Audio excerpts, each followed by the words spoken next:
Hallo und willkommen zurück zum Shiftgear podcast, which is hello and welcome back to the Shiftgear podcast in German. And you know why we're speaking German? You know why we're speaking German. Borussia Dortmund, baby, into the Champions League finals. Okay. And why I have this hat on is the German Soccer League. And I know there's a lot of y'all who watch soccer. The German Soccer League is consistently referred to as the Farmers League.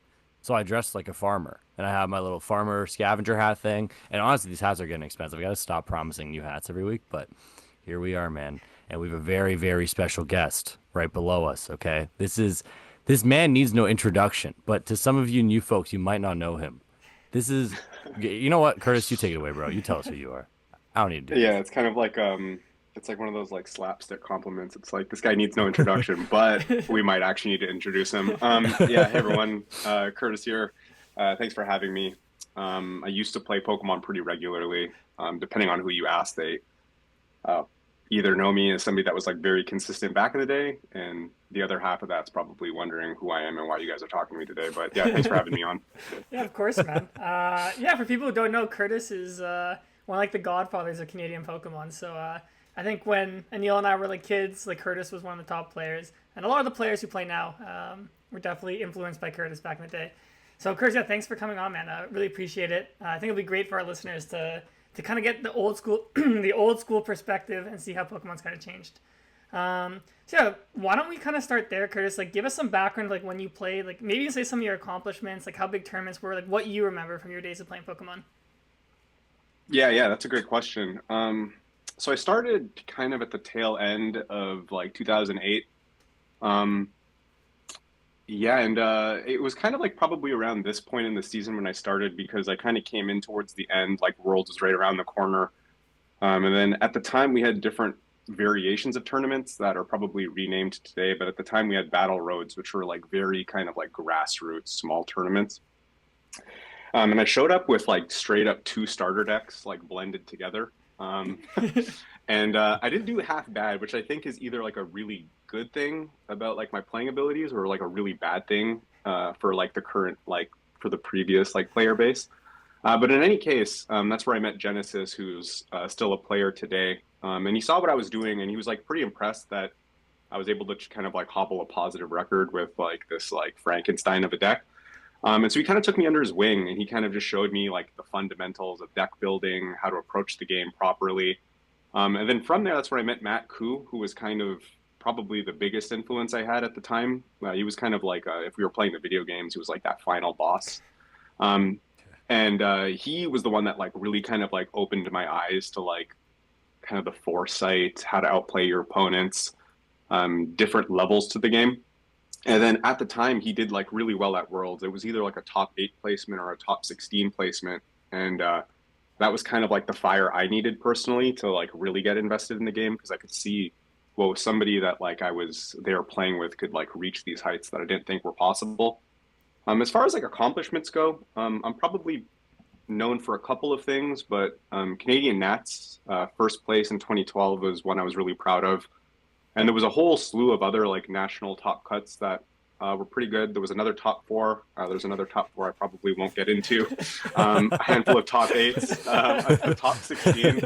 And then as far as like worlds go, probably the one that I look back fondly the most on was in 2010. I came top 8 at worlds. Then I have a top 32 sprinkled in there. And probably some other stuff I'm forgetting, but those are some of the memories I'm like definitely most proud of. Nice. Yeah, these guys watching are probably like this. You started, you're like, yeah, people view me as like a pretty consistent player, and then you just drop like Canadian national net champion, top 8 worlds, top 32 worlds. Like, bro, don't sell yourself short. You're him, fam. Like, you've beaten him, and like, thank you for coming on the pod. Like, we like guys like you because people who remember you are like the real OGs, and you can they'll really know their stuff. Like we got fact checked a few times. We did our worlds videos about like the best players of all time, and people were telling us like, "Oh, this guy in 2008 like killed it, and this guy in 2009." So like, I think you'll be surprised how many people might actually know you here. So thanks for coming on, dude. Um, yeah, no worries. I'm happy to do this. I'm sure like the OGs that like will see this will be like, where the hell has he been for the last couple of years? But yeah, to your point, I think it's like funny because I think it kind of ties into how the game has changed. Where like you hear of a player, the first thing you do is you probably look up their like Limitless page. And if you were to look me up, there's like nothing there. So as far as like kind of the more trivial audience or somebody that's just like looking into it now, they're like, all right, who is this guest? But a lot of what I did probably isn't recorded or is somewhere in the ethos. Yeah, 100%.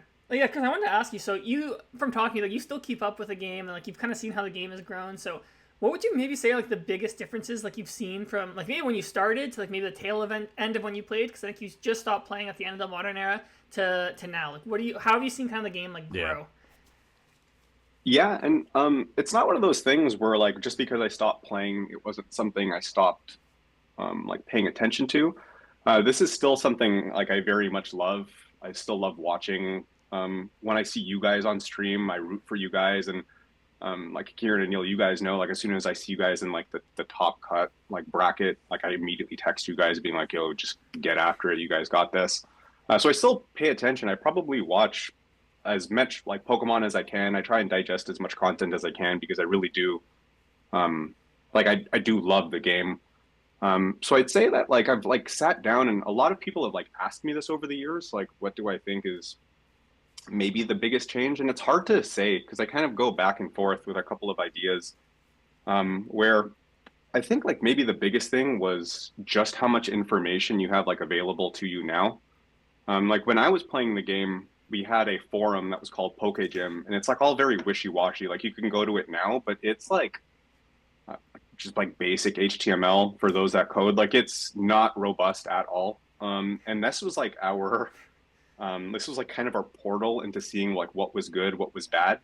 But everyone like gate kept the information they had. So you would see tournament results, like you'd see, I don't know, like Curtis won with, I'm just going to call a random Pokemon, like a Donphan deck. And you would have no idea what Donphan, what set it was from, what was paired with it. You like had to sort of brainstorm. And so part of what I kind of enjoyed about that side of like maybe the previous era of Pokemon was like the discovery aspect. Now, present day, a lot of stuff is almost figured out and tailored before the set even comes out. Like everyone's already talking about Dragapult. Everyone's got like almost their skeleton lists ready. So as soon as the list as soon as that set comes out, people will have like kind of refined it to the point that like suits a metagame. But for the most part, like most information's out there. Back then, it just kind of felt like if you were on the cutting edge of discovering something like truly broken, you had such a like tremendous advantage over your contemporaries, just purely based on the fact that like you were there putting the hours in, grinding, and truly yourself finding out was like good or bad. So I think like maybe like the traversal of information / like the wealth of information you guys have at your like fingertips now is like far, far more. I think it was kind of like at the advent of like when the Pokemon community really started getting involved on Facebook, like Burbank and stuff, where people were more proud to put their names on like a list they won with.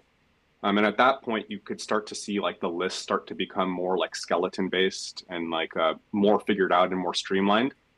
And the reason why I know I'm talking a lot here, but the reason why I think like I always kind of go back on this idea of like how important like deck building used to be and how much the discovery of things used to be is you take an example of like Tord at like UIC, who like still finds ways of like reinventing the wheel within like a smaller metagame. So I still think there is that discovery aspect. There still is that grind aspect where you can go in, you can find something that like maybe somebody hasn't seen yet and really uncover like a new variation of an already figured out archetype and like have success. And now like everyone's list almost looks like Tords from EUIC in some capacity if you see kind of the two support Pokemon. So I always kind of teeter with like where I feel about this, because then there are these examples like Tord that like find new ways of reinventing already figured out archetypes. So I still think there is a lot of that in the present day, but I would just say like just the sheer amount of information it's just crazy now. Like anybody playing the game, you have no idea what it used to be like. Yeah, and it's funny you say that. Like it always brings me back to this one story, and Ciaran still roasts me about it to this day. In 2013, so like as you said, like lists were hard to find, right? In 2013, I needed to top 4 NAS to get my invite. and I PayPal'd some dude $25 for his list. I legit PayPal this guy like $25, some like American guy. I don't even remember his name. Chris For his Bianchi. TDK list. Chris Bianchi. Shout out Chris Bianchi. And he sold his list because like it wasn't like Limitless didn't exist. Like you had to like kind of you could gatekeep the hell out of your list, right? You'd be like, Yeah. hey, everyone email me or EMT me $30. I'll give you the list. Anyways, I PayPal this dude 25 USD for this guy's list. Anyways, and it worked. I top 4 nats, but Ciaran never let me live it down. And to be honest, if he did the same thing, I would never let him live it down because that is like the most roastable thing I think I've ever done in my life. Yeah. What year was that? 2013. 2013. 13 is a TDK list, and honestly, I didn't even. It wasn't even that good. TDK. Yeah, yeah. So That's also the Nats we probably don't want to talk about. Thank God, the on the bubble people who recorded that Nats were like they had the audio recording because that saved me. True. Yeah. That saved me. That's for sure. yeah, like, are you comfortable talking about that since we've alluded to it so much? Yeah, I mean, you know what's like funny about all that is like there is like a decent contingent amount of players that for like the audience like watching this who like have no idea what I'm about to say have this like preconceived notion that I went out and like sued the Pokemon company. And I've like never had a platform to talk about this because I just thought it was so foolish. Even like talking about it now seems so foolish, but yeah, like this event that like we're kind of like dancing around right now was an event that like I think at the time like definitely tarnished my reputation as a player, which it hurt, but I think I bounced back and had enough success after that where I was able to kind of like rectify the situation. But in any case, the incident we're talking about now was an incident where I was banned at Nats. So I won Nats in 2012, and then coming into Nats 2013, I felt like I really like was kind of hitting a high gear. I felt like, you know what, I'm primed to like double up. I was primed to repeat. And I showed up with a Blastoise deck that I like really grinded and I felt really good about.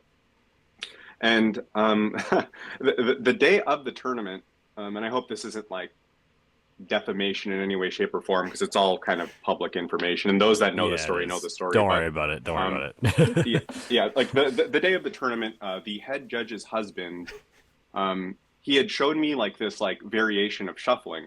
And keep in mind, this isn't something that like I'm like super privy to, but effectively the shuffle was a double nickel. And so those that are unaware, you effectively separate your deck in Pokemon, trainer cards, and energies, and then you shuffle it in a certain way so that it's like a random dispersion, but not a random dispersion because effectively the cards you draw are going to be like, it's going to be in a sequential order where you know the cards you draw are going to be like Pokemon energy, trainer, Pokemon trainer energy.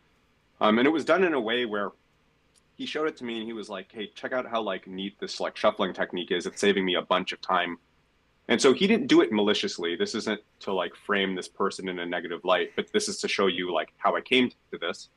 And I was like, oh, this looks pretty cool. You know what I mean? And we like even branded it his name Shuffle. Like we didn't know what a double nickel was or anything like that. And there were like a couple of us that did the shuffle that day. But the thing was, I was the more prominent member of. At the time, I was kind of like leading the forefront of defending Canada against the rest of the world in terms of like defending our player base as being very, very strong. So I thought I had like a lot of eyes on me at the time, and I definitely kind of like blew that back in the faces of everyone that believed in me. But in any case, I did the shuffle. I was on stream. I made it all the way to top 4, up against Zach Lesage, who's another big member in the community. And I'm on stream. I do the shuffle. And the stream chat is going nuts. They're like, yo, Curtis is cheating, this and that. What's going on? He's double nickeling. And so the reason I say I'm very lucky I had the audio was because the head judge at the time, Adam, who's like watching the game, he's looking at the chat and people are asking him to like, double down on what Curtis is doing. And so he had looked at the chat, asked me like, hey, do you mind like shuffling more? And so I did it in front of him. This is the judge. I was like, all right, I'll do it again. I did it again. And I said, is this good? And he said, yeah, you're good. So keep playing. I had that audio clip. So effectively, I know we're going down a deep, dark rabbit hole here, but I lose the game anyways. And afterwards, like the fallout was massive. I think there were people it's kind of like the I don't want to compare myself to Drake, but it was kind of like, when there's just like a contingent of people just like waiting for you to fail. Like it was just Yeah. like there was a bunch of people that were just waiting. Eventually, there was like a Burbank thread where one of my really good friends, like I consider him a brother of mine, Mace, he made a thread on Burbank being like, this guy from Canada is cheating. It hit like 2,000 comments in an hour. It was crazy the amount of witch hunting that used to take place back in the day. And then in any case, yeah, I got banned, rightfully so, but I defended my position. I had the audio from the On the Bubble stream. I had testimony from the head judge and the head judge's husband who showed me the shuffle the day of. And I just talked about the fact that like I wasn't a bad or malicious person. At the time, I was at school in Waterloo, so I was one that started like the Waterloo like Pokemon League, and then we ran it like twice a week. I was mentoring like a ton of kids, and so I just kind of felt like I had enough like pieces in place to show like I'm okay. Like you can strip me of my prizes. I don't need top four. It was more so the fallout and people stripping away any of the previous accomplishments I had, which like obviously hurt. But at the time, it was like far nastier. Like the comments I was getting, it was just like like people wish death upon you, and people talk about like your family raising somebody so poor. I was just like, wow, like That's people really crazy. were out to get me here, Yeah. You And had then ops, bro. I had ops, yeah. They were after me, dude. And then, in any case, I took it. Eventually, my ban got lifted, so I still showed up at Worlds, and then that was interesting. And I made it a point to not confront, but to talk to people that were probably the most vindictive online. And that's why it's like so funny, right? Because Mace, who's the one who started the initial witch hunt, he was the first person I went to go look for. Kevin Kobayashi, who's a good buddy of mine, he was the one who helped broker the connection, and he was just like, "Yo, you guys should talk." And I was just like, "Hey, bro, like, no ill will. I understand what you did." And then it was like, "You want to play?" And then we played, and then I think like eventually through just like playing, he just like understood like, all right. I mean, this guy's like pretty legit. Like he's not somebody that went out of his way to cheat like at a card game. This like is an honest mistake, and I did that with like a lot of people. Sam Chen, who's another like big name in the community, he had some things to say, but we rectified it. And a lot of people that had negative things to say eventually understood that like I wasn't that kind of person. I moved past it, and then the following year, I top eighted at Canada Nets again, and then I went on that like crazy regionals run. Whenever they introduced the first day two, where they flipped it to expanded, that's like really where I felt like I had kind of like hit a new level in this game, and I just like top cutted just a string of regionals in a row to the point where people were just like, all right, let's just like forget that incident happened. But that's the incident. It's Yeah. out there. I never sued the company. It was a simple letter in defending my case and an audio file. And yeah, we moved past it. Yeah. I'm proud of the fact that I was able to kind of come through that situation. Yeah, so I'm actually really glad that you talked about that because I think you kind of alluded to it, but to me, like that was probably the most like high profile, like I don't want to say like cheating scandal we've ever had. Like I don't remember ever seeing that much. Like you said, there's like thousands of comments. Like there's like 20 Pokegym threads. Like there's like another player at that nationals who also had something happen. So like it was two of you were getting hate. So like the first thing I just want to kind of like ask you was like, how did you like deal with that hate like in the moment? Like, because I think we've had like tons of high profile like cheating scandals in the game since then. And it's always hard to tell if someone is maliciously cheating or like it's like an honest mistake. I normally my position is like if someone does something on stream, I'm normally like okay, like they probably wouldn't cheat intentionally on stream. So yeah, how did you deal with it in the moment, like getting that much hate? Because I'm sure that's hard for like any person. Yeah, I mean, like I think like the driving force for a lot of us, and whenever they interview top players, the one positive thing they have to say about Pokemon is they love the community. Like it's the thing they love the most. I still stay connected with you guys. Like I still have like some of the best friends I've ever met playing the game. So the community was the thing that like kept me coming back. Anytime I thought like, you know what, I'm just not like really liking this format, the community, like I just gravitate towards the community. So to have like that fallout was like very heartbreaking because like the one thing that like you truly like love about the game is like the one thing pushing you away. And like with the Pokemon community, like it's one of those things where when I was growing up and playing the game, it wasn't accepted. Like Pokemon wasn't a cool thing to do. So I hid it from like a lot of like my like either like the friends I played sports with or friends I went to high school with. It was one of those things that like I kind of did in secrecy. And so to be a part of the Pokemon community is something where you're with people that like share the same passions, the same like hobbies. You're praised, you're like recognized for like the hard work. It's like that the highs are high, but then the lows are like really low. And yeah, I struggled with it because I was like, damn, I got banned, so there's that. But then also like the stripping away of everything I had done previous to that. Like, let's question his top eight at Worlds. Let's question his like top 32 at Worlds. Let's question his Nats win. Let's question all the other stuff because of like the simple mistake. And I just, like how I dealt with it was I just like told myself like if this is it, like if this is what happens, um, just appreciate like those around you that are like standing by your side because there was a lot of people I thought were my friends that like just didn't want to defend me, and there was a lot of people that like did want to defend me. And then that's like really what helped me open my eyes to like, you know what, if I'm not as embraced by this community anymore, at least I'm as like embraced by like this smaller pocket of people, and let's like rock with them and let's like cultivate these connections moving forward. And then what I kept telling myself is if this is the end, then I've got this pocket of people I know are still going to be my friends, and that's what it is.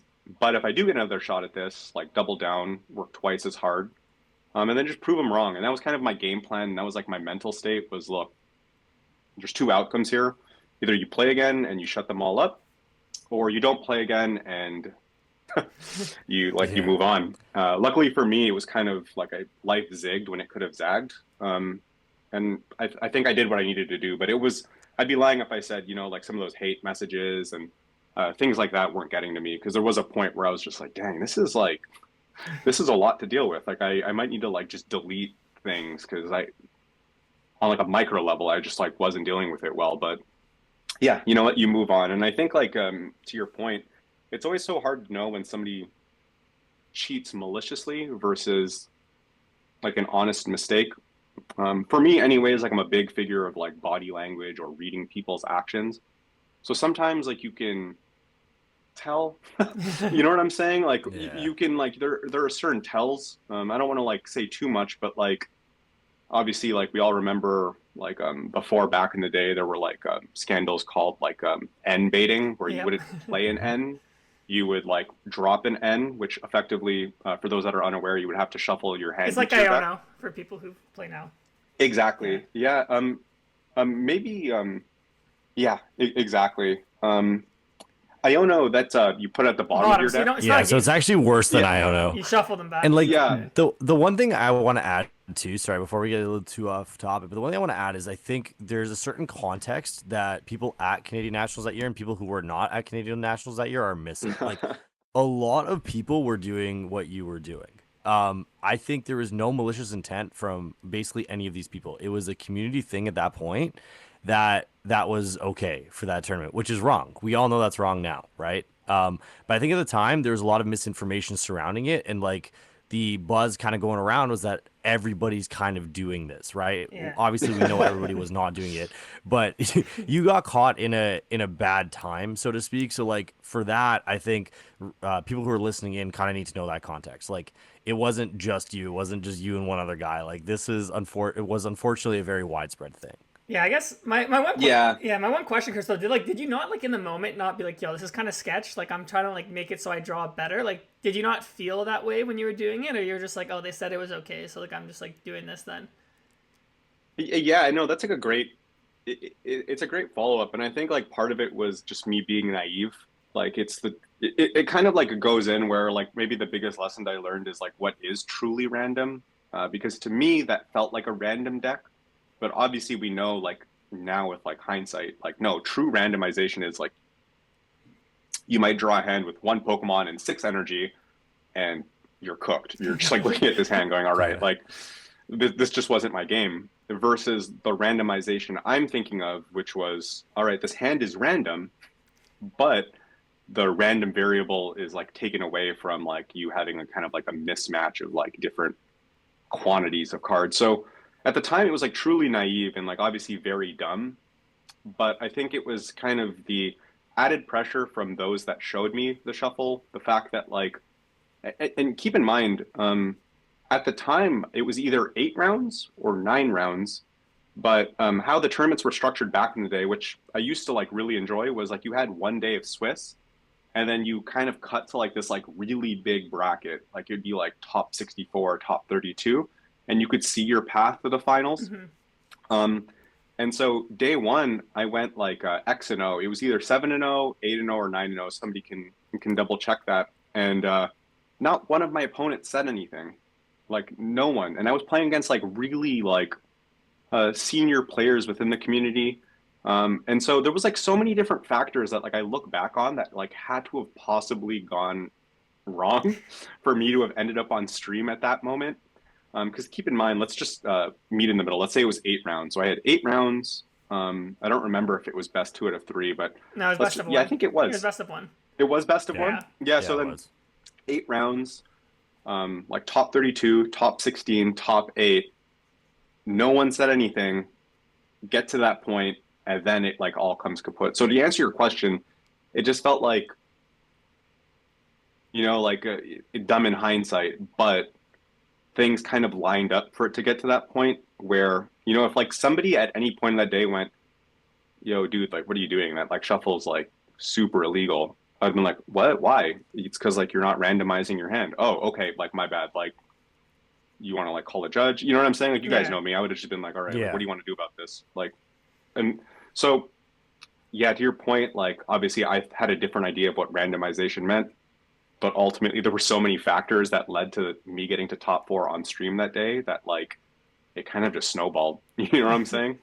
Yeah, no, I get that. And I guess it is like to people like I remember back in the day we used to have like debates about like declumping your deck. So if you like would search your deck and like you'd have like 4 supporters next to each other, people would just like move them around. Like when I was a kid, like I would do that, and you would shuffle your deck after. Like you would shuffle it properly, like riffle 7 times, and like obviously if you shuffle your deck properly, like it doesn't matter if you move things around.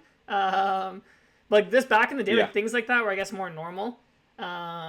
And like now, I think everyone knows like I think the big thing that we like even did now is like everyone stopped pile shuffling between games because everyone used to like pile shuffle between every game and like they're like, yo, that's not randomizing your deck. So like I don't even pile shuffle at the start of games anymore. I probably should to count my deck. Like I just riffle my deck like a bunch of times. Same. Yeah. So yeah, I just thought it's interesting. Maybe I'll put it like in the link below if anyone wants to see what we're like actually talking about, like the incident. I just think it's if you were like playing Pokemon at the time, like this is probably like. Even like nowadays, one of like the biggest scandals I think in Pokemon history at the time, and I just think it's super interesting. And I'm glad, Curtis, you finally get to tell your story out loud about it. Who would have known your platform would have been a Shift Gear podcast, bro? That's crazy. So, that's insane. Yeah, if you guys need a title, it might just be like Curtis Lyon is innocent. Like he finally. We've known that for years, man. We've known that for years. Yeah, I mean, my take always when like these things happen. Like I remember, like I was talking to like Jeff Kolenk in 2018 when he had his thing happen. I'm like, at the end of the day, like the only person who really knows if you cheated or not is you. So it's like if you know you didn't and you had no ill intent, like you can still live with what you accomplished. So. Yeah, that's kind of how I view it, but yeah, none of that stuff. I don't think it should fly anymore. Like if anyone double nickels their deck now, like yeah, that's I think everyone knows too well now. But yeah, like why don't we move on to like some happier topics now than that one? Does Draymond Green need rehab? Yeah, 100%. Yeah, that's a hard yes. Yeah. Happier topics. Yeah, so I think one thing, Curtis, you've mentioned a lot is like talking about like the community, the Canadian community. And I will say that I think incident did tarnish the Canadian reputation a bit for a while. And I think honestly, like we didn't have a reputation as being a strong region. I think to anyone who plays now, it's like I think Canada has a reputation as like one of the strongest regions. So can you kind of talk about maybe like what it was like maybe back in the day as the Canadian scene, and like how you've seen it get to the point now where I'd argue like this is like the golden era probably of like Canadian Pokemon. Yeah, no, totally. And you guys know this, but I was always like very vocal to the rest of the world in terms of like how strong our area was. Like when you guys were like in the senior division, I was like really rocking for like the Ontario player base and Canada as a whole, honestly, because there were super, super strong players on the West Coast too. And my whole stance was always just kind of like there's like a term in sports called like iron sharpens iron, where effectively like if you're the strongest, maybe a bad example. Like, let's say you're the best boxer in like your boxing gym. you're not going to improve to the point where if there's somebody better than you there who's like teaching you how to get better. And so I kind of felt like this was like the perfect ecosystem for all of us to get like really good in, because you might effectively be at, you know, like I guess like what are called league cups now, but city championships, and it would be like not out of the realm of possibility to play like a perennial like worlds competitor every single round. And at the time, it was very very hard to get a worlds invite. So I'm going to throw out a bunch of names people might not know, but it was like you might go in there and it might be like round one, Jacob Lesage. You're like, oh dang, this is a tough one. Round two, Matt Koo. Shoot, like round three, like Zach Lesage. Round four, Simon. Like round five, and you're just like, bro, can I just get like can I get a Pokemon or Pokedad? No offense, I'm a Pokedad now, so it's like like you want a freebie, but it was like these were like really hard. Like you earned your points, and I think like a true testament to that was when they would do these marathon tournaments.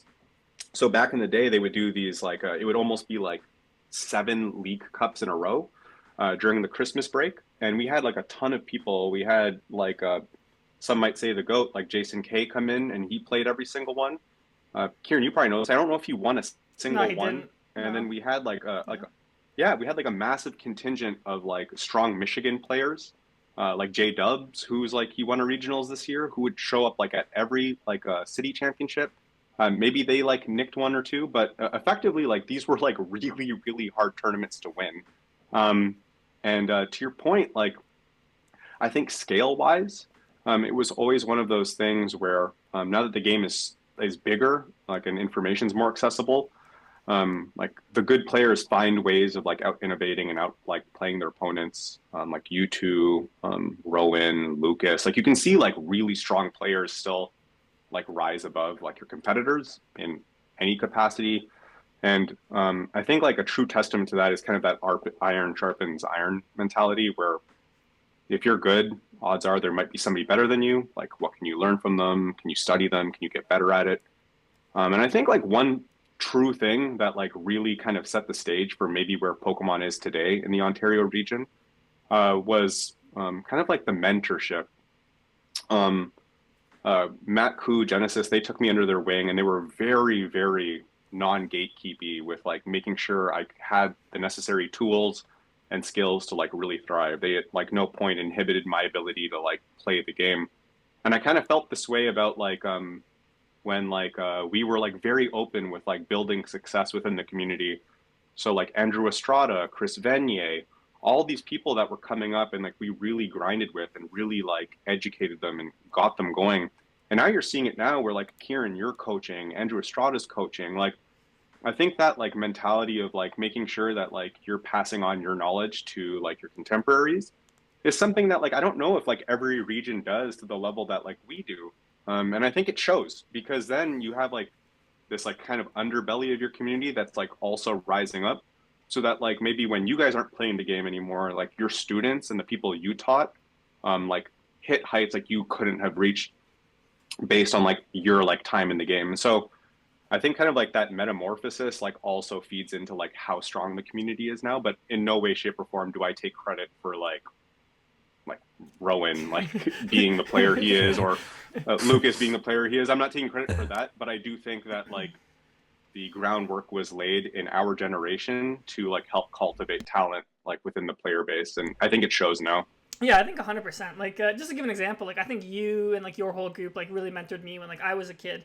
Like you guys are, I think, like maybe like 6 or 7 years older than I am, and I just remember when I was a senior, like Genesis used to teach me how to play Kling Clang. Like you guys would always like test with me, even when I was a senior. Like, and you guys playing for your tournaments, you'd always share lists with me. I know you guys did the same thing for like Andrew Estrada, right? Like, and he won Worlds, so it's like I think it's like cool to see like not to be like self-inflated. Like I'm like a top player now. Like Andrew's a top player. It's like you guys definitely helped influence that and like build us up. And I think it is something that you said, like the point. Like I do find the Toronto Pokemon scene, like everyone's super friendly, everyone helps each other. And I do think like we have the mindset of like we take pride in like just Canadian Pokemon scene. Like we do want it to be like as good as it can be. So like, we all work together, we all help each other out. So and I really like that point you gave, that it's like kind of like you're mentoring the next generation. Like you can kind of see it like so I think like yeah, like you have like a ripple effect even like 10 years later from that, which is really awesome to hear. Because yeah, I think we have like 4 players in top 16 right now. Like we have IC winners, like we're winning regionals left and right. So I think when you talk about Toronto or Canada, the Pokemon scene, like it's definitely well respected across the world for sure. Yeah, and I think that Yeah, I ripple remember there was goes. like, Oh, sorry, go ahead. Go ahead, Curtis.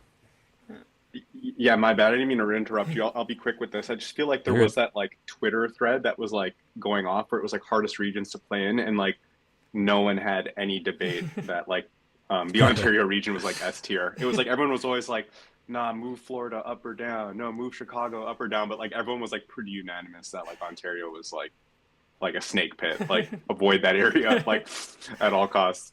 Yeah, and what I was gonna say is like that ripple extends even farther than the eye can see sometimes. Like even for example, like given the example Ciaran just gave, like you kind of mentored him in that sense, and then Ciaran was also my texting partner, so it kind of in a sense like built me up in a way, and then I tested with other people, and it like that ripple goes so much farther than you can really see. So I think even now, like the game's the biggest it's ever been.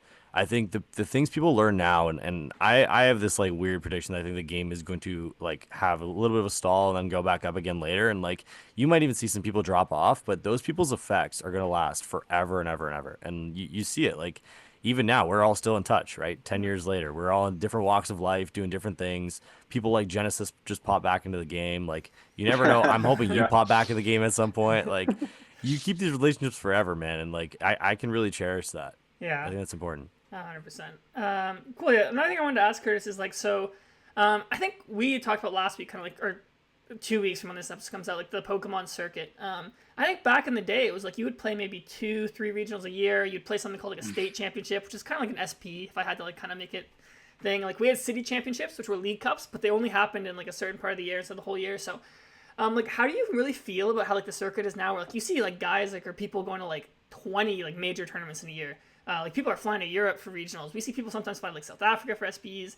So like, how like do you feel about that? And like, do you kind of wish like that existed when you were playing? Like, would you have maybe done that back in like your prime? Yeah, no, I mean, it's to Neil's point too, it's just like the game's the biggest it's ever been. So like, I mean, why not? There is a part of me that's like super jealous that like maybe I came up at like the wrong time. You know what I mean? Like we're all at like different parts of our life, and there is like a part of me that was like there was a time in my life where maybe at like university or like when I was in internships and stuff where I was like, look, like you know what, like I'm just gonna like grind Pokemon and like dedicate like hours to grinding Pokemon instead of like maybe my actual responsibilities. Um, and there's like a part of me that was like, dang man, if I wish I came up now because like of just the amount of Pokemon like there is to be played. It's like here, and you said it best. It was like you had like maybe a tournament a month at that, or like you could frame your year based on like the amount of tournaments you went to. Um, and I even felt like you said, I kind of teetered off towards like maybe the more modern game, 2017, where it did feel like the frequency of regionals was starting to ramp up. Like maybe it was like one a month, but that still felt like a lot. And I just remember like at some point I was just like, yeah, this is too much. Like I almost need to treat this like a actual job if like I'm to dedicate this much time and take time off work and all these different variables. So to your point, like it's like more power to those that can do it. But I do like also question like kind of the integrity of like worlds invites now where or even just like accomplishments at a baseline. Obviously, like you look at accolades, like this person has X amount of these tournament wins or X amount of like these medals. And it's kind of like before back in the day, if you had one regionals a year and you have people like Pramawat that like won like at the time maybe like four or five, it's like that's crazy. Like like to have that level of consistency or to like perform at that level when you only had one shot a year is remarkable. Now it's kind of like, dang, I flopped at this regionals. Like, all right, I've got like Indy next week. That like, let's just run it back, right? So I don't know. Like, there is a part of me where like maybe this opinion's a little jaded because I came up at like a different time, but I am a little envious of like people that get to like go to like all these cool parts of the world. Like, don't get me wrong. Like, I was super jealous you guys got to play Worlds in Japan. Like, that would have definitely been like super like up there like bucket list thing for like 21-year-old me to have been like, yo, Curtis, like keep grinding. World's gonna be in Japan one year. Keep going, and maybe I would have kept it going, but I don't know. I'm rambling here, but like, yeah, the integrity of the World invite, where sometimes it kind of feels pay to invite. Yeah, Yeah. I'm hoping Worlds in Detroit next year brings you back to the game, buddy. I know that's a big bucket list item No, for you. they're doing Worlds in the Bay Area in like 2026. Yeah, it's Well, where you live, right? I bros. saw a leak. You Yeah, better come true. back for that one. I'm actually glad you Yeah, I mean- segued into that because I want to take a quick break to talk about what we had previously gone over. So you're now in a different walk of life. You're in California doing your thing. Got a whole family. You're all grown up. It's crazy. So what we wanted to do is do a Toronto versus California slang. Okay, so you're from Toronto. I know you're gonna know most of these, but I picked a couple challenging ones that maybe you might not know. And we also were hoping you brought some to the table to challenge us with. Which I think you did, right? Yep. I got some like these are like I wouldn't say they're like California slang, but they're like definitely Bay Area, like San Francisco, Oakland. So Fantastic. to just like frame this, if you have anybody in the audience from LA and they're like, I never say that, then don't hate me. I just moved here. So, yo, I'm sorry. And this is like the Yeah. Kendrick versus Drake thing. That's kind of how this whole came up. And it's kind of funny that you're in Cali and we're in Toronto right now, and there's just wars going on verbally around us. So, all right. Yeah. So let me hit you with the first one. We'll kind of alternate back and forth. We'll see who can kind of get it. So, Ciaran, don't try not to give away the Toronto ones because I know you're Okay. gonna know most of these. All right. All right. What does it mean if you're marved? Oh yeah, you're like super hungry. Wow. Okay, that's too That was easy. that was a That's too warm easy. up. That was a warm up. That was a warm up. All right. All right. Give us Warm one. up a layup. Hella. This means a lot, Like- doesn't it? Yeah. Like you use it kind of like the Canadian variation would be like, Bear? man, it's like cold. It's like cold as hell. Sorry, it's cold as like you know what I mean. Like you Like like it's hella flip it a little cold. bit. So Yeah. yeah, exactly. Okay. Mhm. Yeah. Okay. Okay. So, what does it mean if I tell you, yo, Curtis, keep it a stack, bro? Yeah, just like keep it real, dude. These are too easy, man. God damn. I grew up with the Caribbean kids, man. You're not gonna Yeah. get me with these. Bro, I forgot you were cultured, bro. I haven't seen you in too long. I totally forgot. Damn it. All right. I got one that you're going to definitely know, but I got one that you might not. So let me start with the one that you're definitely going to know, okay? What does it mean if I say big munting, mans are super bust? Super bust. Yeah, what does that mean? Man, dude, this. You know, I don't know, but I don't also want to say got what it, I think boys. it means. No, it's not can what you say think that it one means. again? It's not what you think it Yeah. means. Big man ting, drop this mans one are again. super bust. Sorry, did that All come right, through? so Here, I'll it's say it like- one more time. No, I got you. Okay. I got you. It's kind of like. All right, I'm gonna go for something, and if I whiff, I whiff. Is it like bigging up like how like jacked you are, like how strong you are? Not quite. So that basically directly translates. I don't. This doesn't directly translate. It's not a real language that I'm speaking here. But big man thing is like for real. Like Yeah. oh, Yeah. I got Like, it the first man- half. It's like the bust part. Yeah, mans are super bust means like I'm hella tired. It's like I'm just gonna go Oh, die in okay. my bed right now. Yeah. So All right. I'll add that one to the vernacular out here. you don't want to trust me. You don't want to sound like Yeah. that. I might not. I was just trying to be nice. Yeah. All right, hit us with your second one. Then I'll give you the last one. Yeah. A couple of these are easy, but I'll give you some layups first, and then I'll go into like some true like Bay Area ones. Out of pocket. Oh yeah. That- So like it's just unnecessary. Like Yeah. it's just That's random. like, we say that in Toronto, I feel like. Yeah. All right, cool. Yeah. Just like it's like foul. Yeah. Like, dude, why'd you do Yeah, that? It's yeah, like yeah. super out of pocket. Yeah. All right. Like double nickeling That was was the out. layup. Yeah, one. that I was got some gonna harder say that ones. joke too. Like you double nickeling, that's like super out of pocket, Yeah. dude. Bare out of pocket. Hell out of pocket. Yeah, there we go. Yeah, we're cooking right now. All right, give us the hardest one you got. This one's my favorite one. BIP. Bip. BIP. Bit. Yeah. Bip. I feel like I've heard Yeah. this before, but I can't. Wait. Can you use it in a sentence for me? Yo, dude, you just got bipped. Is it like you got griefed? What? No, Aneil, like any shots in the dark before I do You the grand got reveal? bipped. Okay, so I think like bipped sounds like gypped, and a lot of the time in like Toronto slang, like words like originate from each other. So my shot in the dark can be like, oh, dude, you got screwed. Like, I don't know. Like, is that BIP doesn't sound like a real word to me, but neither does Toronto Slang. No, it's real. Like BIP means like you just got like your car jacked. What? Yeah, here, Google, like, if you guys have your computer in front of Yeah. you, look up, like, Bay Yeah. Area BIP. Bay Area BIP. That is crazy, bro. Why? Okay, I'll give you the last one. while you're doing Wait, the that. first result. Why is San Francisco called BIP City? Yeah, because it happens a lot. Actually, I'm on like an insurance website, like a real insurance company, and they say how to prevent Yeah, car no, it's break-ins like and bipping. So it's actually like a Wow. term. Wow. Yes. Yeah, there we go. I got you guys. See? Put you guys on game. Yeah, you're on business right now. Yo, we've had, I don't know if you've Yeah, kept up I with got it, one Curtis, more. but like we've had bear bippings in Toronto. Like it's a huge issue right now. No way, really? Yeah, it's like insurance is Damn, through the dude. roof because like cars getting bipped left and right here. Yo, these guys are like jacking them and shipping them to Uganda. It's crazy, Yeah. man. Like, it's No actually way, nuts. really? Yeah. Yeah, they'll take Is it, it just drive like it to Cadillac Montreal, and ship converters it. they're taking? They take Oh, they're taking like the full car. Yeah, they take everything. They send them to Okay. Montreal, Yeah. and then they ship them from Montreal. So. So like BIP as a term can like apply to like a wide variety of things. Like it could just be like they smashed your window, stole okay, like okay. your bag out the whip. It could be like they stole your Cadillac converter, they popped your tires, they like straight up took the full car. It's just if you go back to your car and you're like, damn, I got BIP. That might have been. This might have been the not first bad, time dude. ever the phrase "bear bips" has ever been released on the interwebs. Ever. Yeah, no one steal that. We got Insane. shirts coming out. Yeah, bro.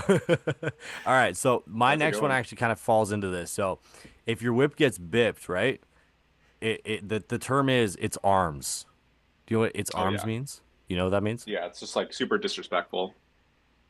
Sort of actually. Like there's actually it's like a verb actually. It's a verb version of this. Yeah, like the way like we used it back in the day was like, dude, is that like Aneil talking to like your girlfriend? Like, dude, that's kind of arms, no? Yeah, Is yeah, like yeah, how yeah. we would have like used it back in the day. Yeah, arms refers to like I'm gonna go beat the hell out of that guy. Like arms means like you're Yeah, gonna yeah. catch these hands. Yeah, okay. Yeah. Yeah, So like arms. iron last hands. one. Yeah. Yeah, iron hands. Can I amp you I right had a now? couple other ones, but you definitely know all of them. Like I have Ally, I have Chopped, I have Link. The one you might not know is Miss Keen. Do you know Miss Keen? Ah, is that a that's a new one, huh? Yeah, it's a fresh one right off the boat. Yeah, Miss Keen. No, Miss Keen. Like, can you use it in a sentence for me? Yeah, like yo, that guy is Miss Keen, bro. Like sketchy? Yeah, it's just like kind of like a waste human being. Like you just Yeah. don't like that person. Like that's the So like best we used description. to. Yeah, I guess is it like I don't know if this is inappropriate, so edit this out if it is. But like, how does that compare to like buck tea? Yeah, it's pretty similar to Buck Tea. Like buck tea's like Buck more Tea's like more your versus this is just like guy in like a dark alley with like a weapon on him, Yeah. and you're like, all right, that's super sketch, right? Is that like the Yeah. difference between the terms? I need to make sure for when I come back to the city. Miskeen, to my knowledge, is more of like you're kind of like dirty. Like that's kind of like the idea behind it. I could be wrong about that. Like I don't know the context to which this word Yeah. is used. I don't use this word clearly, but that, to my understanding, is what it is. And Buck Tea's more like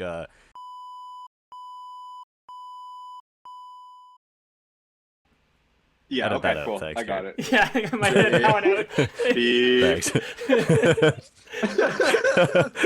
Thanks. Oh man, this episode's great. Okay, all right. Yeah, So yeah. let's I'm calling you guys.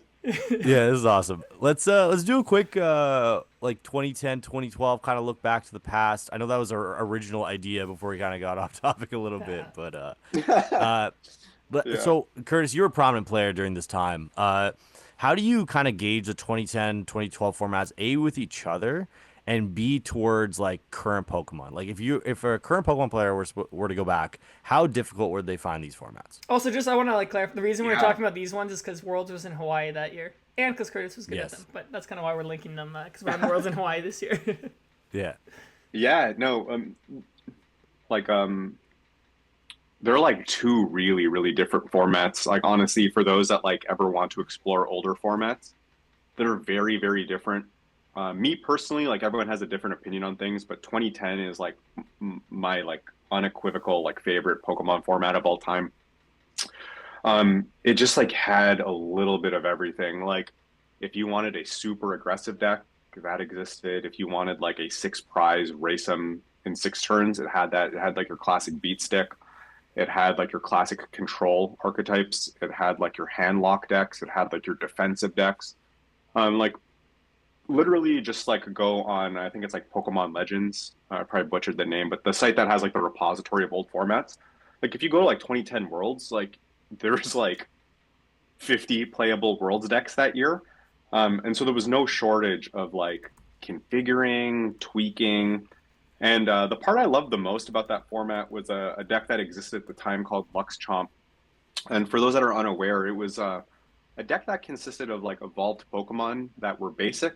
I'm probably doing a poor job explaining this, but in any way, shape, or form, it had so much just like raw strategy because at the time there wasn't as much like draw.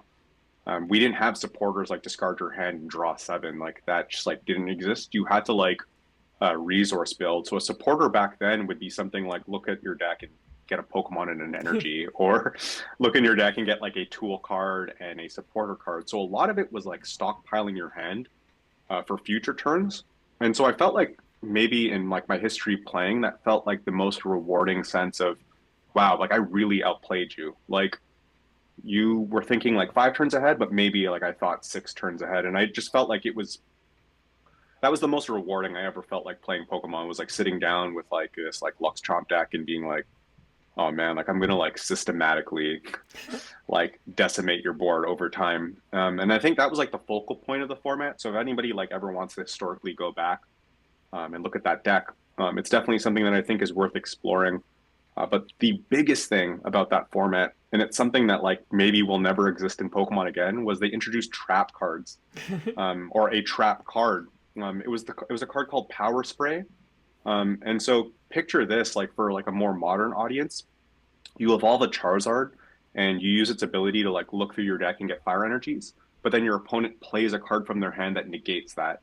So there was this like insane element to the game where now you could like bluff.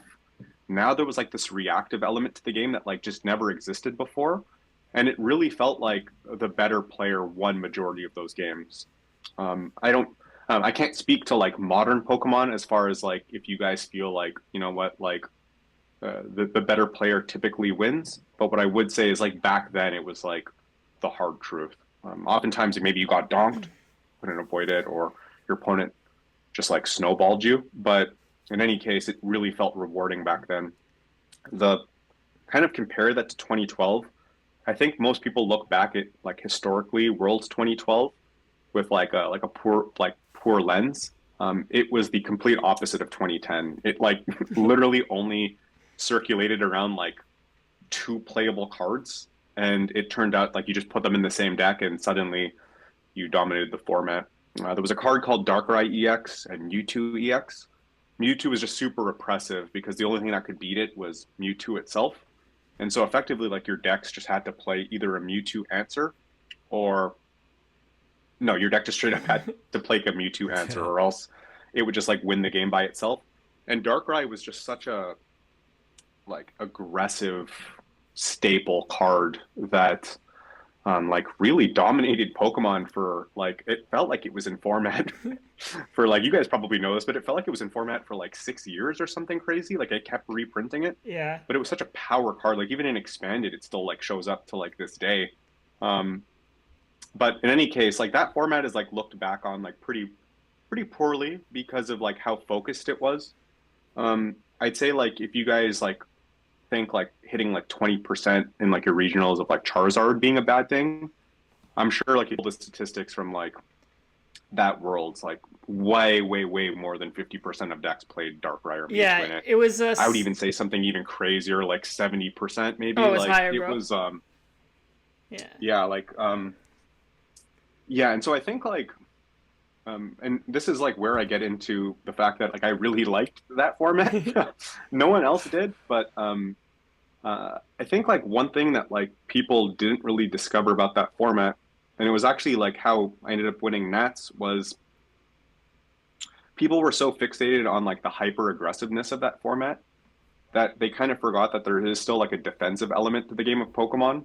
And so like you look at the cards, and the one thing like me and my testing group figured out was damage typically spikes at around 90. And at the time, HP was around like 170, 180. So you're always two hitting something. So a simple addition of like just adding potions to our deck, which is like maybe a card we'll never see like in a deck again, just to offshoot the damage and just to create like a 3-hit kill instead of a 2-hit kill, was a game changer. And so like I look back at that format, and I won with a very, very defensive deck, something that played with like a lot of potions, a lot of max potions. And I kind of thrived in the aggressiveness of that format to kind of offshoot maybe like how linear people perceived it. But I actually blame the tournament rules more than I blame the format itself. The format for like Top Cut was like heavily, heavily weighted towards aggressive decks. Because if you just took like a prize or two in like game 2 of like a best of 3, it counted as a win. So there were really, really interesting lock decks that used to exist at the time, but you couldn't play them purely on the basis that like you weren't going to win a Top Cut game. Like as soon as you made it to Top Cut, that was it for you. Yeah. And like I think if you just like, I know I'm rambling here, but if you go back and you look at like the Pokemon Legends website and you look at like the world standings for 2012, you go through the list, it's like literally all Darkrai or Mewtwo decks. And then the first one you hit, like the first rogue deck you hit, is like gonna be mine with like Emboar Magnezone. Yeah. And I honestly felt like I had kind of cracked the format. Like I felt like we all have those memories of tournaments where you're just like, damn, that was like mine. I know that one was mine. Like Ciaran, yours is probably like what, 2015 Worlds? Yeah, that's You the know what one. I That's mean? the Like, one that got away from me. I feel like I should have won that one. yeah, and that's kind of how I feel Yeah. about 2012 Worlds, where I was like, I cracked the format. Like Yeah. it was figured out. And so I think like people historically look back at that format pretty poorly, but I think like I would challenge people to like go back and play that format, because I think there is still like some hidden gems that like can exist within that realm. Yeah. Yeah, hopefully that like provided some decent insight, but I'm happy to Yeah. So you kind of dive deeper in any of those formats. So, yeah, I'm glad you want to rant. So there's a couple things I want to pick out. First of all, like, so yeah, we talked about Darkrai. There were 7 of 8 in top 8 with Darkrai. And I just want to like, Curtis, just want to give like a dishonorable mention to Aneil here. When we made our top 10 decks of all time, Aneil didn't put Darkrai on his top 10 Yeah. decks of all time.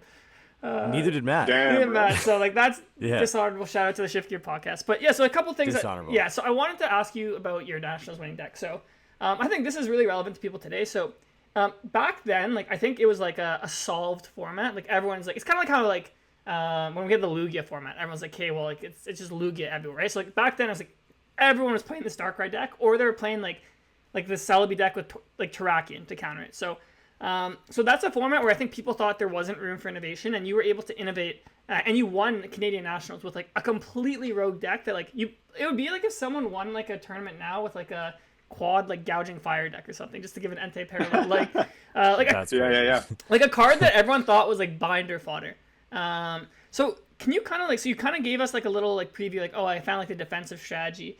Like how do you like test a deck like that, like kind of like iterate on it, like how do you feel confident enough that you're like, I'm playing a deck that people think is bad but I think it's good, let me bring this to a tournament? Like Nationals, like I don't think people really understand like how much pride like people took in Nationals back then. Like the closest thing to it is like an international, but like it's not really the same thing, like because there's only your country, and like being a national champion was like such a thing of pride. So I threw a lot at you there, but like yeah, kind of like break down like some of those questions I threw in there.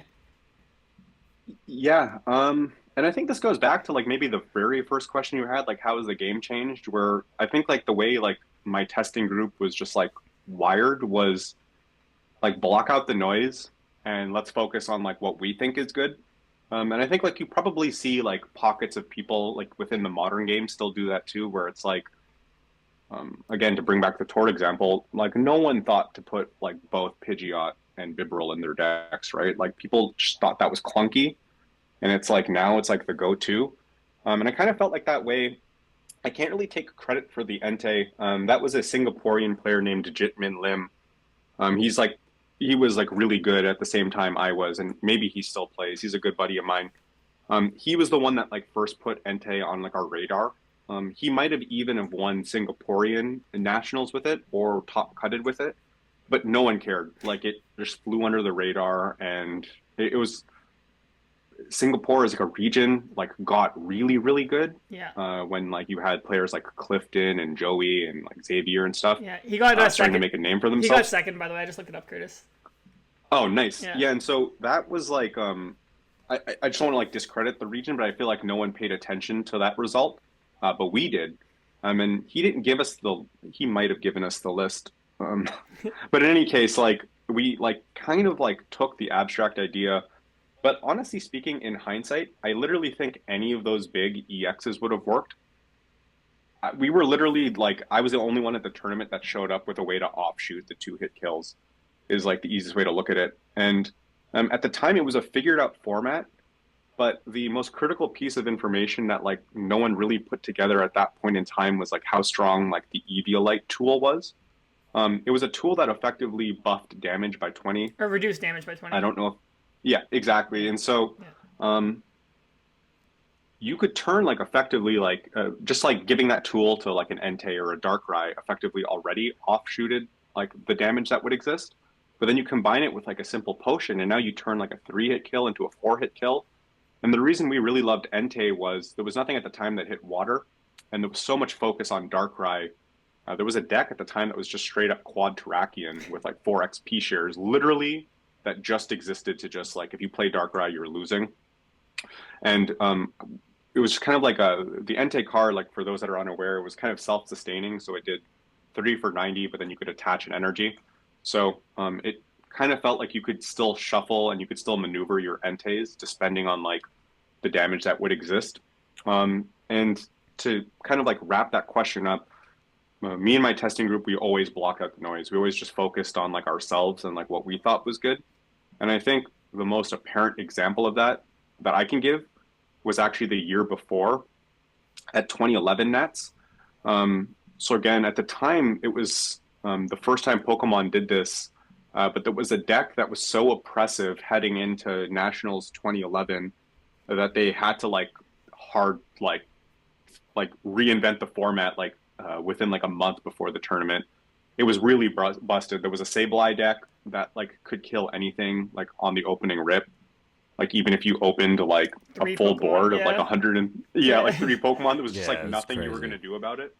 And a fun deck to solitaire, but like at the time everyone was just like, yo, this is bad. Like something needs to happen or else it's just going to be like 200 people pulling up with like Sableye decks.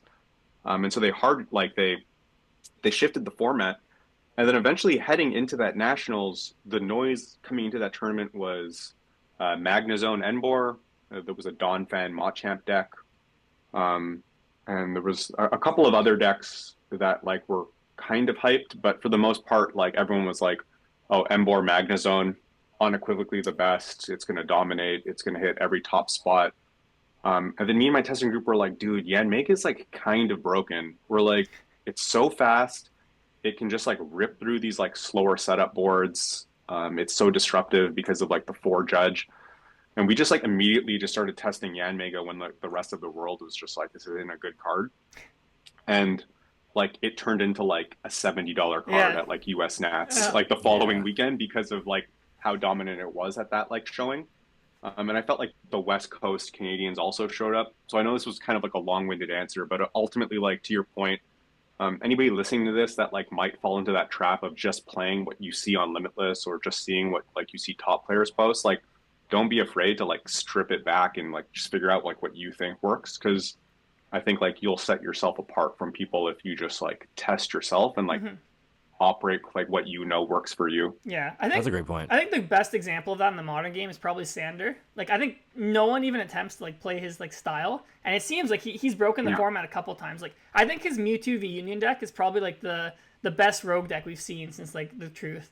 And I think that he should have won NAIC that year. He just got unlucky that like Azul played Phoebe in his deck.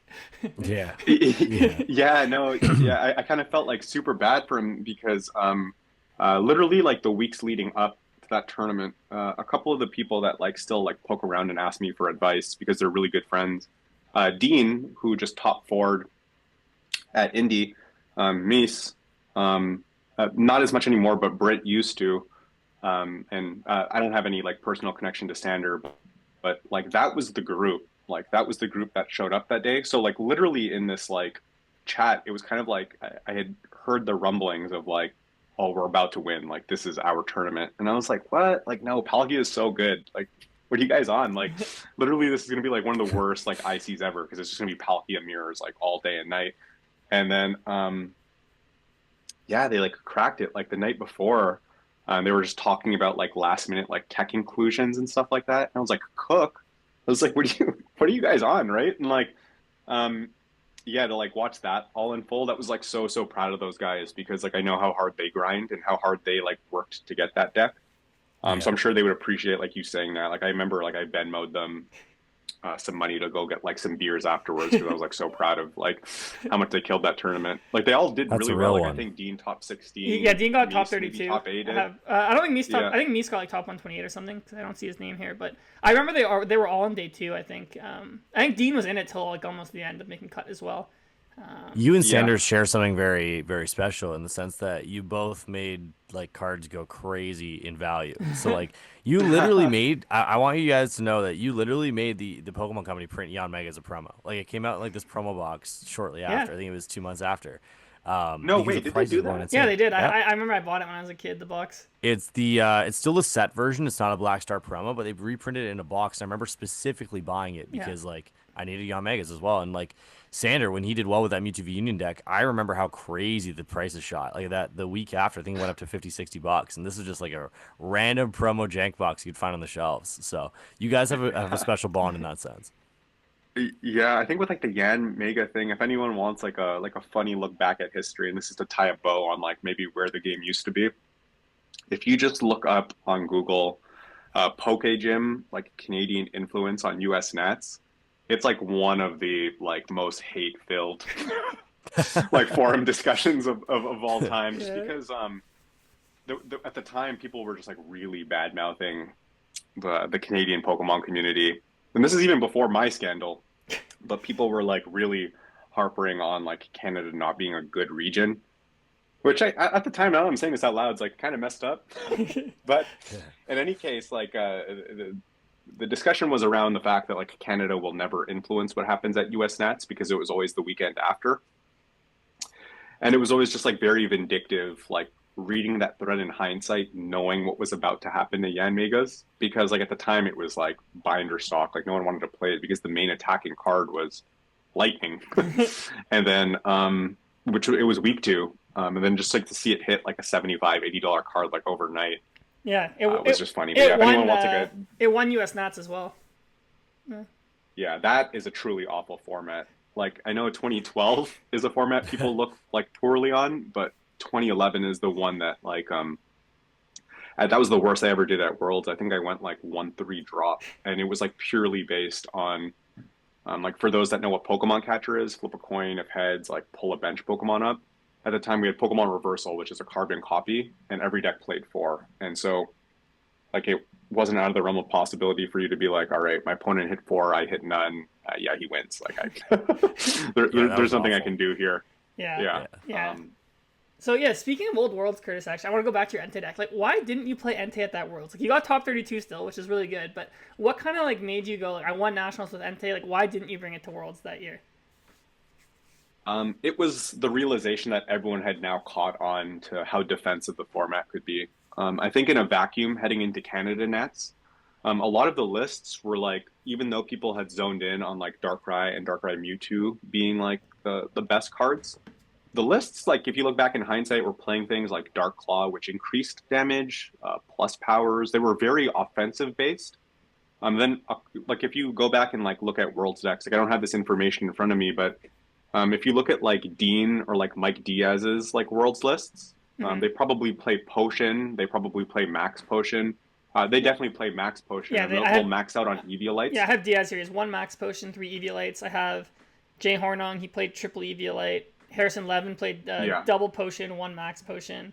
And Igor played... he played Super Scoop Up, actually. Okay, that's a super high roll. So like that, in a nutshell, is like why I didn't play it anymore, was like purely on the basis of the game had just shifted. Like when we were testing it, I couldn't compete with like how offensive the decks were, and now that they were like, they could kind of play both games. They could play the hyper like offensive game if I was just slow to set up, or they could even beat me in like kind of like these long drawn out games now that they played all these like defensive cards to like remove damage and stuff. So I just kind of like looked at the landscape and I was like, dang, well, Entei, you had your time, bud. You know, you're not making it to this tournament. Yeah. But Yeah. that was like really fundamentally like it just shifted. We played it, and I was like, yeah, it's not happening no more. Yeah, and you did play actually like a rogue deck at that time. You played the Magnezone Embor. So can you maybe explain to people like why you played that deck? Like, I'm trying to think of what a comparison would be like in the modern era of like it's almost like playing a deck that used to be good and then like wasn't like seen as good anymore. Like I can't really think of an example right now, but It's like if you played like Palkia V-Star, right? yeah, kind of if you play Palkia. Right? Yes, Yeah, that's yeah. a perfect example. Yeah. I almost feel like Charizard kind of had that effect too for a while before like Brazil like really cracked the formula Yeah. because it was kind of like Yeah. Charizard was a meme. It was like that's another chase card, leave it alone. And then Brazil was like Rotom, Arvin. Yeah. It's like the best deck now, and I was just like, but yeah, to your point, like it, yeah, like it actually goes back to like the 2011 scenario where like Embor Magnezone is the deck. Like, don't get it twisted. This is the best deck heading into 2011. And then it completely flopped. It won Worlds, so I mean that's not fair to say, but it wasn't like it. David might have been like the only Magnezone Embor in the room. Like Yeah, he, let's see. I have it pulled open. He was so there was another one in top 8. And then I don't see another. Really? Yeah, I don't see another one. I don't even think I see another one in top 32. I see. Oh no, I see one more in top 32. So there's 3 in. yeah. in So top it was 32. just Yeah. it just didn't have. So it won Worlds, so this isn't fair to say, but it just didn't have the results that like maybe backed up the hype that like it was like presented with. And so this one was like all Matt Koo. I can't take credit for this one, but effectively, like we just talked about how defensive the format had now gotten. So like, how do we like reinvent like within this format? And then our methodology was like, well, what if we ignore the damage cap? Like, what if we just say, let's just like nuke a bunch of things Yeah. and Just to pause for a sec. like So prize race? for people who are Yeah. listening, like Magnezone, it's actually the deck Curtis is. It's kind of like Chen Pao. It's like Magnezone's attack is like 50 for each energy you put in the Lost Zone, and Embor's ability is the same as Baxcalibur's, but for fire energy. And then Magnezone had ability. It had Bibrel's ability, so draw until you have 6. So anyways, keep going, Curtis. Yeah, I just wow. want for people who like are Yeah. listening who have no idea what the cards do, just to let them know what they do. Think about how bonkers. No, that is. Yeah. I know. It's so like funny you bring that up, right? Because it's like literally the Chen Pao deck in one card. Yeah. Yeah, then the Embor's the Baxcalibur, but for fire energies. And so it had just like perfect synergy because you had these like 2 stage 2 Pokemon. And our methodology was like, all right, well, let's just like prize trade. Like Magnezone at the time counted as 1 prize, but a lot of these EXs counted for 2. So look, let's just like straight up blow them up. Even with an Eviolite, it only took 4 of our energies. So the way like we mapped out like our prize mapping at the time was like, look, we just need to kill 3 things. If we run 12 energy, let's run like extra variants for like prizing energy. We should be fine. And at the time, there was cards like Pichu. That probably sounds funny to like a modern audience, but maybe not because Cleffa's cool now. But it effectively just like filled your board up. So setting up these like decks wasn't a hard thing at the time to set up 2 stage 2s on turn 2. That was like our methodology. And we were so surprised that like people weren't like caught onto this. The real kicker and like what made us really want to play the deck. Wow, we're tying in like a bunch of loose ends here now that I'm like bringing this up. But they used to have like cards that were called legend cards, which were 2 Pokemon that like you could like fuse together and they would make like one big card. Almost like a kind of V similar Union. to Mewtwo V Yeah. Union. Yeah. Yeah. And so we played one called Rayquaza Deoxys. And it effectively had an attack where if you took a prize, you took an extra prize instead. And so the reason we played this was it helped us not only conserve energy, but it also hit for psychic damage. So remember I said that like the format ultimately depended on like, do you play Mewtwo or do you kill Mewtwo? This was our Mewtwo answer. And like, I can't tell you the amount of games like straight up won because they were like, all right, here's a big Mewtwo. You're not gonna be able to do anything about this. You lose. Rayquaza Deoxys, load it up with energies, nuke your guy. All right, game. That was like that was the methodology. That was like how we viewed the deck. And so I guess to like maybe a more modern audience, not only like do you block out the noise, but I think like if there was like a lesson in all this, it's like look at like the format as a whole And is there like a gap that like you can exploit? And our gap specifically was this is way too defensive. Like we can't just like race prizes with like potions and Eviolites because there was no form of tool removal. So like what if we ignore the tools? Like what if we ignore the damage cap? And that's like how we operated within that space. If you want like the real heartbreaker with like within this tournament, and the reason why I thought this was like mine to win was Worlds historically always cut to a top 32. Like that's like always what it did. And at the time, they only gave out a very specific subset of invites. And then they had like a last chance qualifiers for people to come in and then even out the playing field so that you had 128 players so that you could get to that top 32. Somebody no-showed the event that day, so they had 127. So they only cut to a top 16. I think I finished 22nd or 21st. You finished 22nd. So I was supposed to be in. Yeah, I was supposed to be in top 32, but because somebody no-showed, they cut to a top 16.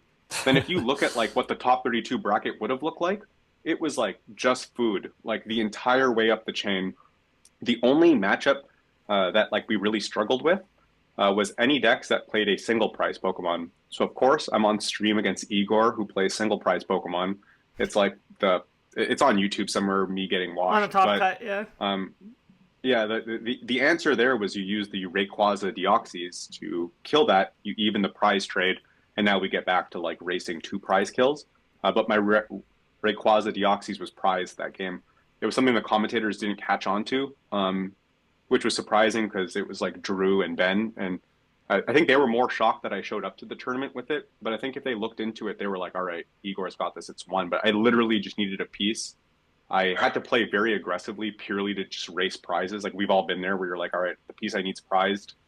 I know this isn't the most advantageous kill, but I need to do it to like get me back into like a winnable board state. Mm-hmm. And then like I just kept whiffing on like the piece I needed, and I was like, dang, I had to be on stream, huh? Yeah, bro. Like hearing you say RDL, yeah. I'm like, yo, that's literally Iron Hands. Like your deck legit is just Gentile. Yeah. We're kind of exposing the Pokemon R&D department right now, huh? Well, just, like, totally I'm glad you said that deck. too. Yeah, I'm glad you said that too, because like some of the concepts are also recycled, like in terms of deck building. Like I'm glad you brought up the whole like, hey, we exploited a part of the format that just was not really known, and I think you see it now. You saw it even last weekend, like with Hedrick winning with Dialga V-Star. It's kind of like a surprise thing that people didn't really see it coming, and now that people might know the lines a little bit better, you may never see it do that well again, right? And that's very similar to your whole Entei thing, where people saw the lines, people saw how the deck kind of works, and then it kind of falls off a cliff a little bit. I'm hoping that doesn't happen with Dialga, but you kind of get what I'm saying with it.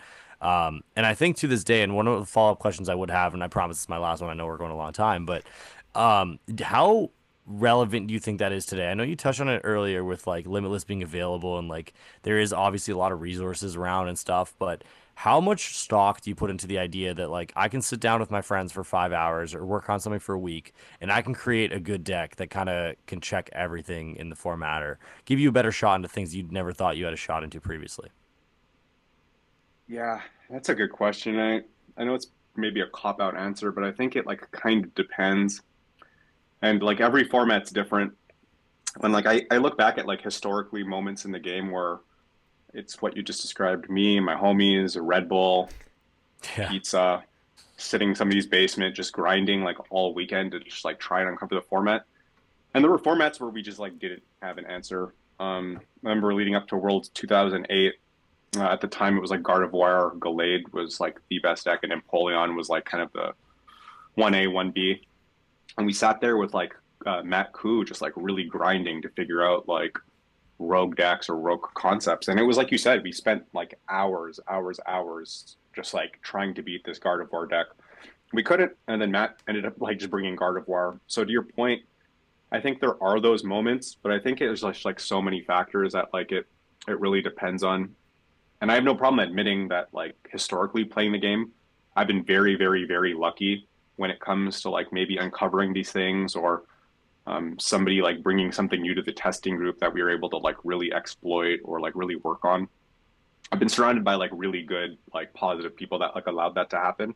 So this isn't to deter anyone listening to this from like you and your homies and your testing group, like really sitting down and grinding. But to answer your question, I think it just depends. There's some formats that are just like so locked in. And then like the Lugia format's probably a good example. And then I think there are other examples of like formats where it just feels like, wow, I think there's something good here. Like it feels like we're on kind of a cutting edge. Like let's like really try and innovate here. So yeah, it's kind of 50-50. Yeah, I think Yeah. I actually, I mean, that was a really good question. So I just thought about that. Like, one thing I've noticed is, so basically when we've been listening to Curtis, he's basically saying, like, let's figure out how to exploit the format, let's put these texts. Like, I think what people do now is they literally go to Limitless, they pick which deck they want to play, and then they practice its matchups. That's, to me, like, I think how people practice now. I think there's Yeah. way less people who will be like, let me take an archetype and let me, like, tinker with it a bit. Like, this isn't like as exploiting as what Curtis used to be. Like I remember like back at like NAIC and Worlds like for last year, I'm like okay, like I feel like there's a lot of these big Pokemon. There's like Arceus, like Gardevoir. I'm like I feel like Chen Pao. I'm like I don't like the way people are building it right now. And I'm like, hey, like let's take out the V stars and like let's play just Bibarel and like play Cross Switch or Clone. Like that was kind of like I'm like I feel like most people like weren't tinkering or like they didn't have like a list to copy. So like people just probably weren't trying it as much. I do think now like Worlds is still the one tournament where people do try really hard to like come up with stuff, but I've noticed a huge shift in just like I think the casual and even I do this. Like you just pick a deck you want to play and you just practice matchups. You don't try and innovate it like at all. That's what I see. No, 100%. Like, I mean, I did the same thing at LAC this year where I found an exploit in the meta and I said, hey, let's just take extra prize cards. So, like, I still do think it exists. And I think there are things that are underexplored in the format. And I think a big one this year is going to be Worlds. I think Worlds is going to be really interesting because there's a huge gap in tournaments between like NAIC and Worlds. And this is off topic, but I think you might see a lot of innovations at Worlds that people might not debut earlier. And like, there's going to be some cool stuff going on. So I think a lot of the practices that Curtis is talking about, like that existed 10 years ago, still exist today. And I think the best players in the world still use those things, like guys like Tord who keep coming up with random innovations. Yeah, like even like last year, like Gardevoir, like Tord started playing Mirage Step again. Everyone thought that card was horrible, and then everyone's like, "Oh, this actually makes the deck busted." Like just like even that one card difference, like those are still there to be found. And I think if you're willing to put in the time, like I still think you can find stuff like that. Cool. Do you and does is Worlds, do they construct Worlds now so that a new set comes out before Worlds? No, they used to they did that a couple years. NAIC. Yeah. It's like the NAIC Worlds format. So, like it's like roped into one. Yeah, I think 2022 they released like the Pokemon Go set. The main card in that one was the Radiant Charizard. Oh, right. But like most Worlds is just like the NAIC format. One year they did like rotation. Yeah. Like I remember 2019 we rotated, so we actually played a brand new format at Worlds. And then Yeah, for it was a while, like the Gardevoir, Golisopod. Yeah. Yeah. No, I think do the you way guys it's set like up right that? now, Like, the way it's set up right now, I think is really lame because Yeah. you're getting new formats for ICs, but for the Pinnacle Tournament of the year, you don't. It doesn't really make sense to me. yeah, yeah, I always like kind of struggle with that too, because yeah, it's like it's interesting because like I think there are like certain formats that like cultivate like really good deck builders and innovators. And then I think there are other formats that like really suit people that can take something already really good and tweak it so that it's at like its pinnacle. So I think like depending on like how they like cut the sets before Worlds, it really like changes and like adheres to people that are like good at different things. Like my testing group loved like just like a naked format, like stuff that was just like brand new, like no one had figured it out yet. Let's just like dive in. It's like play and like experiment with cards. That was like what we really loved. Now it's kind of like I feel like it's like what Ciaran said. Now I think like the real value in the game is like you go, you take a list, and you're like, huh, like I don't necessarily like how this is. Like, is there any way like we could reinvent this, like the Mirage Step, the Bibarel line, the Regieleki, stuff like that. Like you do see like good players find these spaces to innovate, but I think it's like maybe a little bit further removed from like a totally new deck just showing up. yeah. I do think it's cool when there's a new set or rotation for Worlds because like no one has anything to go off of. So then it's like like the people like it's not a solved meta, so like it'll be very like weird. So, like whoever like probably solves the like expected meta the best like has the biggest edge. So I think that's really cool. Yeah, I think that like I think it's like cool for tournaments like the ICs though, where you do play these like newer formats, because then I think that like is kind of like the perfect storm, right? Like it just allows like the creativity, the innovation, but like within the community now, it's always like maybe like the worst kept secret in Pokemon is like the traversal of information and the I'm going to send you this list. Don't show nobody. Yeah. Like, I promise I'm not. And then, like, you know what I'm saying? It's like kind of one of those things where, like, gone are the days of, like, PayPaling somebody $25 for their list. It's, like, pretty accessible. Like, I'm sure, like, I miss the days. most people that do a little, yeah, a little bit of like investigating journalism can like get the lists they need like before the tournaments and Yeah. stuff. But yeah, I do like admire the people that can still find ways to innovate. Like Tord like really amazes me with like the lists he comes up with. Yeah, it's That's funny for sure. you said that, Curtis, because there was a guy this weekend who sold his Gardevoir list for $15, and apparently a bunch of people bought it. No Yeah, way. Okay, awesome. what's his name? Maybe this is where I come back. Yeah, Josh Frink. He got top 8 at Orlando, I think, or top 4. Top 4. Yeah, and he was selling his. I saw him on Twitter selling his Gardevoir list, and he said that he sold it to like 10 people or something. So he made like $150, I think. So. Pretty good. Yeah, that's crazy. Times have changed, but times haven't changed, eh, Neil? Yeah, There's still an exactly. avenue. I didn't see that tweet. I should have bought it. Damn it. Yeah. New hat, Gardevoir list, new hat, Gardevoir list. Like, which one do I get, man? Yeah, I know. Cool. Yeah, Curtis, I want to be mindful of your time. Do you have time to keep going? Because like, I have a lot of like old format questions. Dude, I'm good, man. I love this. Okay. I can keep this going as long as you guys want to keep Sweet. it going. Yeah, like so we talked a lot about 2012. I wanted to pivot back to 2010. I think, like you said, that's your favorite format. I think it's a lot of people's favorite format. It might be the most played retro format, but I kind of wanted to focus on your list that year. So you got top 8. That's probably one of your, if not the most proud accomplishment you have. So you played Gardevoir Gallade, which was like the best deck, or like one of the best decks back then. But you played a really unique build. You played it with like the Poke Healers. So I kind of want you, like, you've kind of like given this like image to like our listeners here that like you kind of like innovate all the time with like in these formats. So I want you to kind of maybe talk about the process and like that, like how you solve that. Like it would kind of be like toward like switching up Charizard is kind of like I think what it's kind of similar to. So like maybe talk about that world, how you got to that conclusion. Yeah, and it was effectively it was the same prep that we had for Nats that year. It was the same format between Canadian Nats and Worlds. And Gardevoir Gallade is the same. We're talking about like 2010 Worlds now, but this is still the same deck I was talking about when we were prepping for Worlds 2008. So this was like a deck that did this deck make your top? Yeah, it was decks of all it was time? number 3, Oh, but yeah, it has to, right? after thinking about it, it should have been number 1. It's got to be up there, right? Like Yeah. it was like oppressive for so long. Like it was great, like maybe the best deck ever. Then it dipped, then it like surged and it became like the best deck again, and it just like wouldn't die. It's kind of like Mew for like modern listeners, where it was just like they kept printing counters, and you were just like, all right, it's done. Like no one's gonna play Gardevoir anymore, and then it just like kept coming up and winning. But effectively, the reason why we like really liked that deck was we felt like it gave us a lot of options. We didn't really want to play Lux Chomp. Oftentimes, I don't really want to play maybe the most targeted deck in the room. Even if I have fun with it, even if I feel like I'm really comfortable with it, and I was with Lux Chomp, it's still like to this day my favorite deck ever.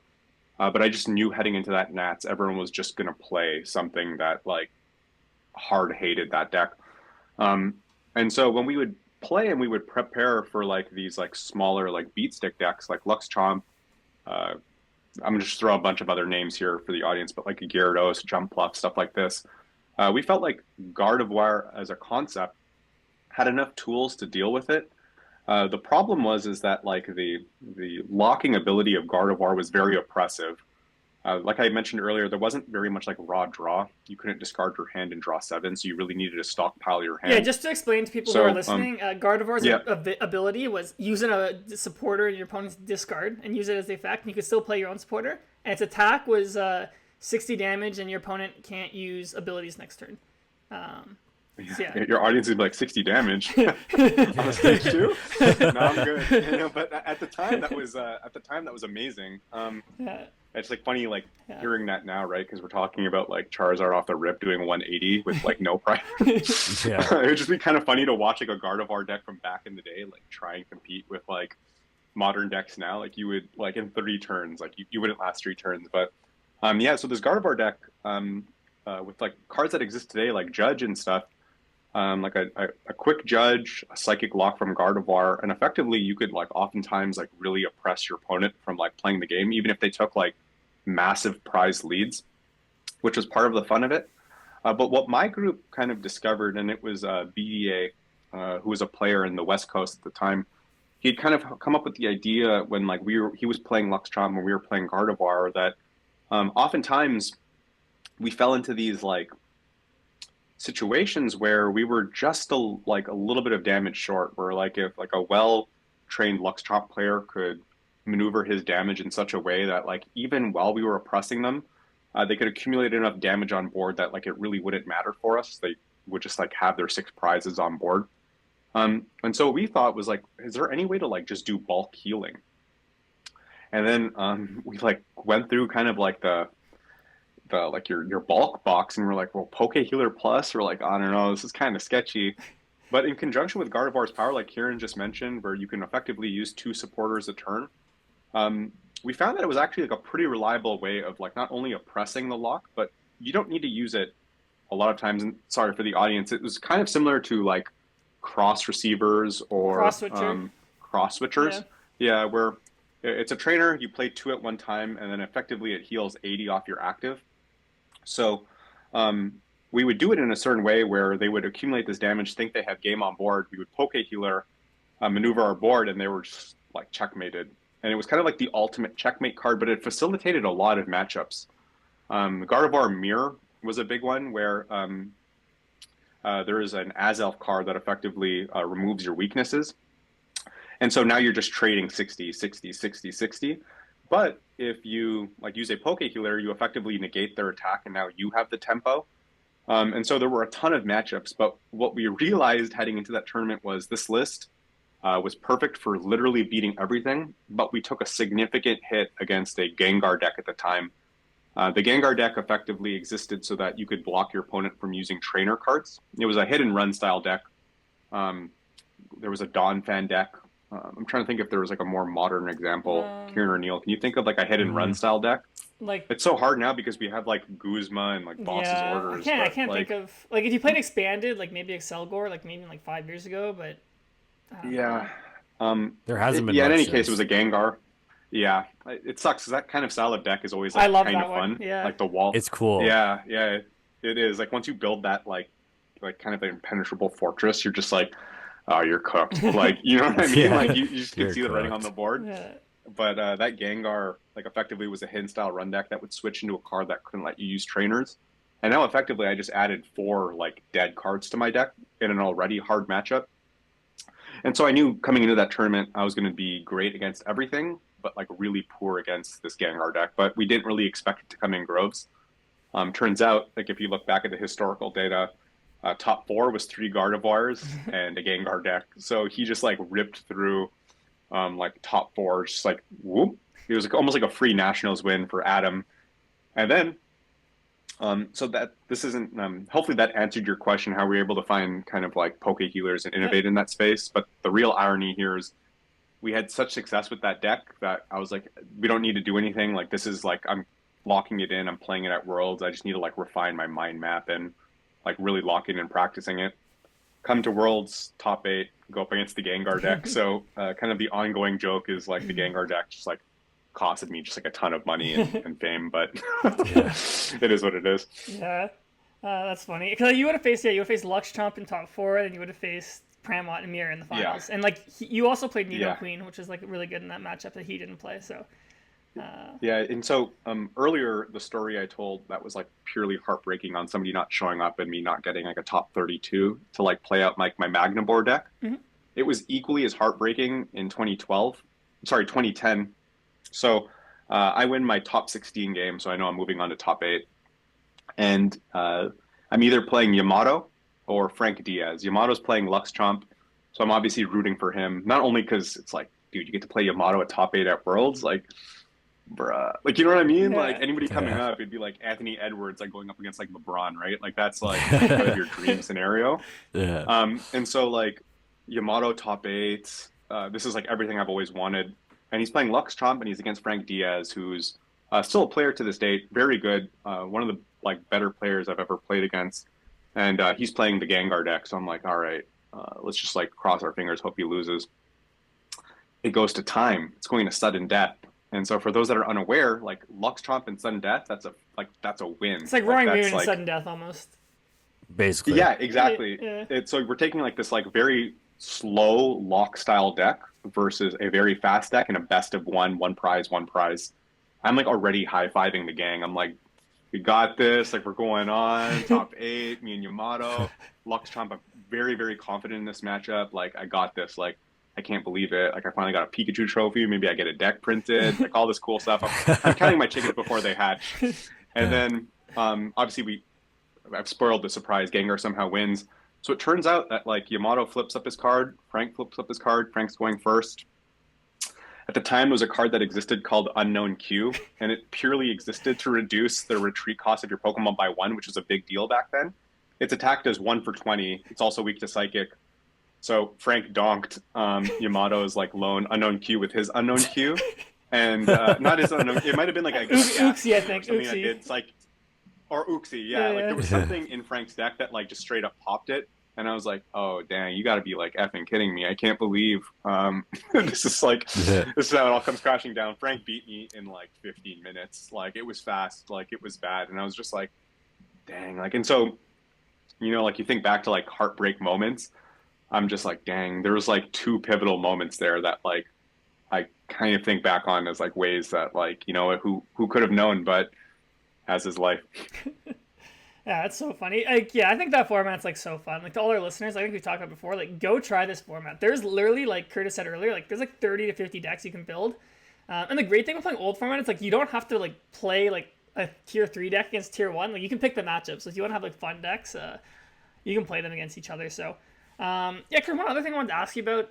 So you kind of mentioned this earlier, and like I don't know how in tune you are with Pokemon community drama, but there was a huge thing like last week about like Worlds invite, accessibility, like elitism, blah blah blah. So, can you maybe tell people like how you qualified for Worlds back in the day, and like maybe you can like compare like how the Worlds qualification system you see it now, like the big differences.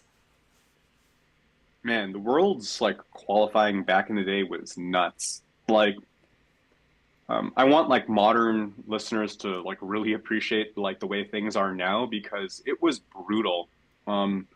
Maybe like some of you who like follow like competitive chess like know what like the ELO system is, but effectively like everyone starts with a nice even score. I'm going to use round numbers so it's easy, but let's just say everyone starts with an ELO score of 100. You beat people, your ELO score goes up, their score goes down. If somebody with a lower score beats you, they get more points than you otherwise would have got if you beat them.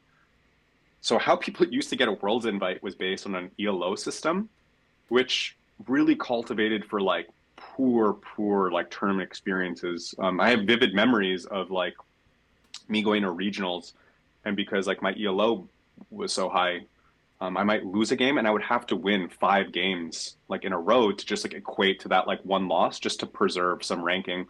At the time, I think it was like maybe the top 40 or 50 in like all of North America. And we obviously didn't have as many tournaments back then. And we've already discussed how hard our local smaller tournaments are. So like the ELO system like needed to go, like it was brutal. But like when you hear about people getting like Worlds invites like back in the day, like consistently, like hopefully modern audiences can like appreciate like just like how brutal it was. Like, and it not brutal in like, wow, like you're so good type of way. It was brutal in the sense that like you might show up at nationals, win 2 games and have to drop purely because you got the ELL points you needed. It was just like just not a good system. And then like before it like kind of moved to like maybe more of a more modern approach with like championship points and placement at tournaments. So if you would top 4 at like what would be like considered like a modern IC or like a national tournament, you also got your invite automatically that way. Kind of similar to like the way you might run a regionals now, you get your auto invite. That's like the only way I could like directly compare it to like modern invites. The whole like elitism, like the debate on that side, I'm not as like plugged in, so I don't know if I can give like a fully like educated stance on things. But what I can say is that like, I think it like maybe speaks more volumes to like the organization process and the way people like go about registering than it does about like the entitlement of people that feel like they need to be there.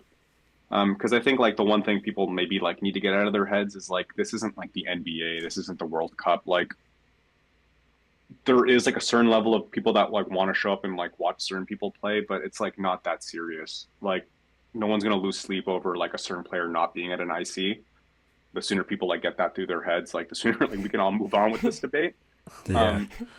But it like kind of goes back to like just the registration process in general just feels like super archaic. Like, what are we still doing here? You know what I mean? Like, it kind of feels like you're buying sneakers online or something and you're not getting through like the captchas, you know? Like, I don't know, like I feel Yeah. really bad for like you guys that are still like actively participating in the game.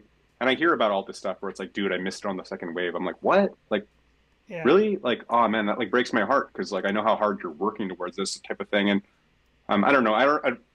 Like I said, I'm not as like educated. All I know is everything's better than ELO. So let's just like count our lucky stars. We're still not doing that. Yeah, I think Facts. one thing I wanted Yeah. to ask is like so back before like now we have like the invite bar, like we used to do like you kind of allude to like top like X like top 40 people. So I think 2012 it was we introduced championship points. It was top 40 and championship points made it. So what do you think about that system? Like what if like now the game's bigger? So like what if they said for example like the top like 150 people on the NA leaderboard make worlds instead of having like an invite bar threshold? Like what are your thoughts on that? I definitely think it like makes things more competitive. Excuse me, where like if you need to maintain like a placement, like a top placement to get a world's invite, to me that feels a little bit more prestigious because there's a certain level of like hunger that like comes with that. My only fear with a system like that, where if it's top X placement, you do kind of incentivize the people that, like you said, fly to South Yeah. Africa or fly to That's all the these places problem. that Yep. like yeah, so there probably is a balance. Um, like I'm sure somebody smarter than me is like sat down and tried to figure out like what the right balance is, like what the right cutoff point is, where you don't just like have somebody spending like 30 racks on like an invite and like you're like penalizing the people that might show up and do well at like only a selected few amount of tournaments.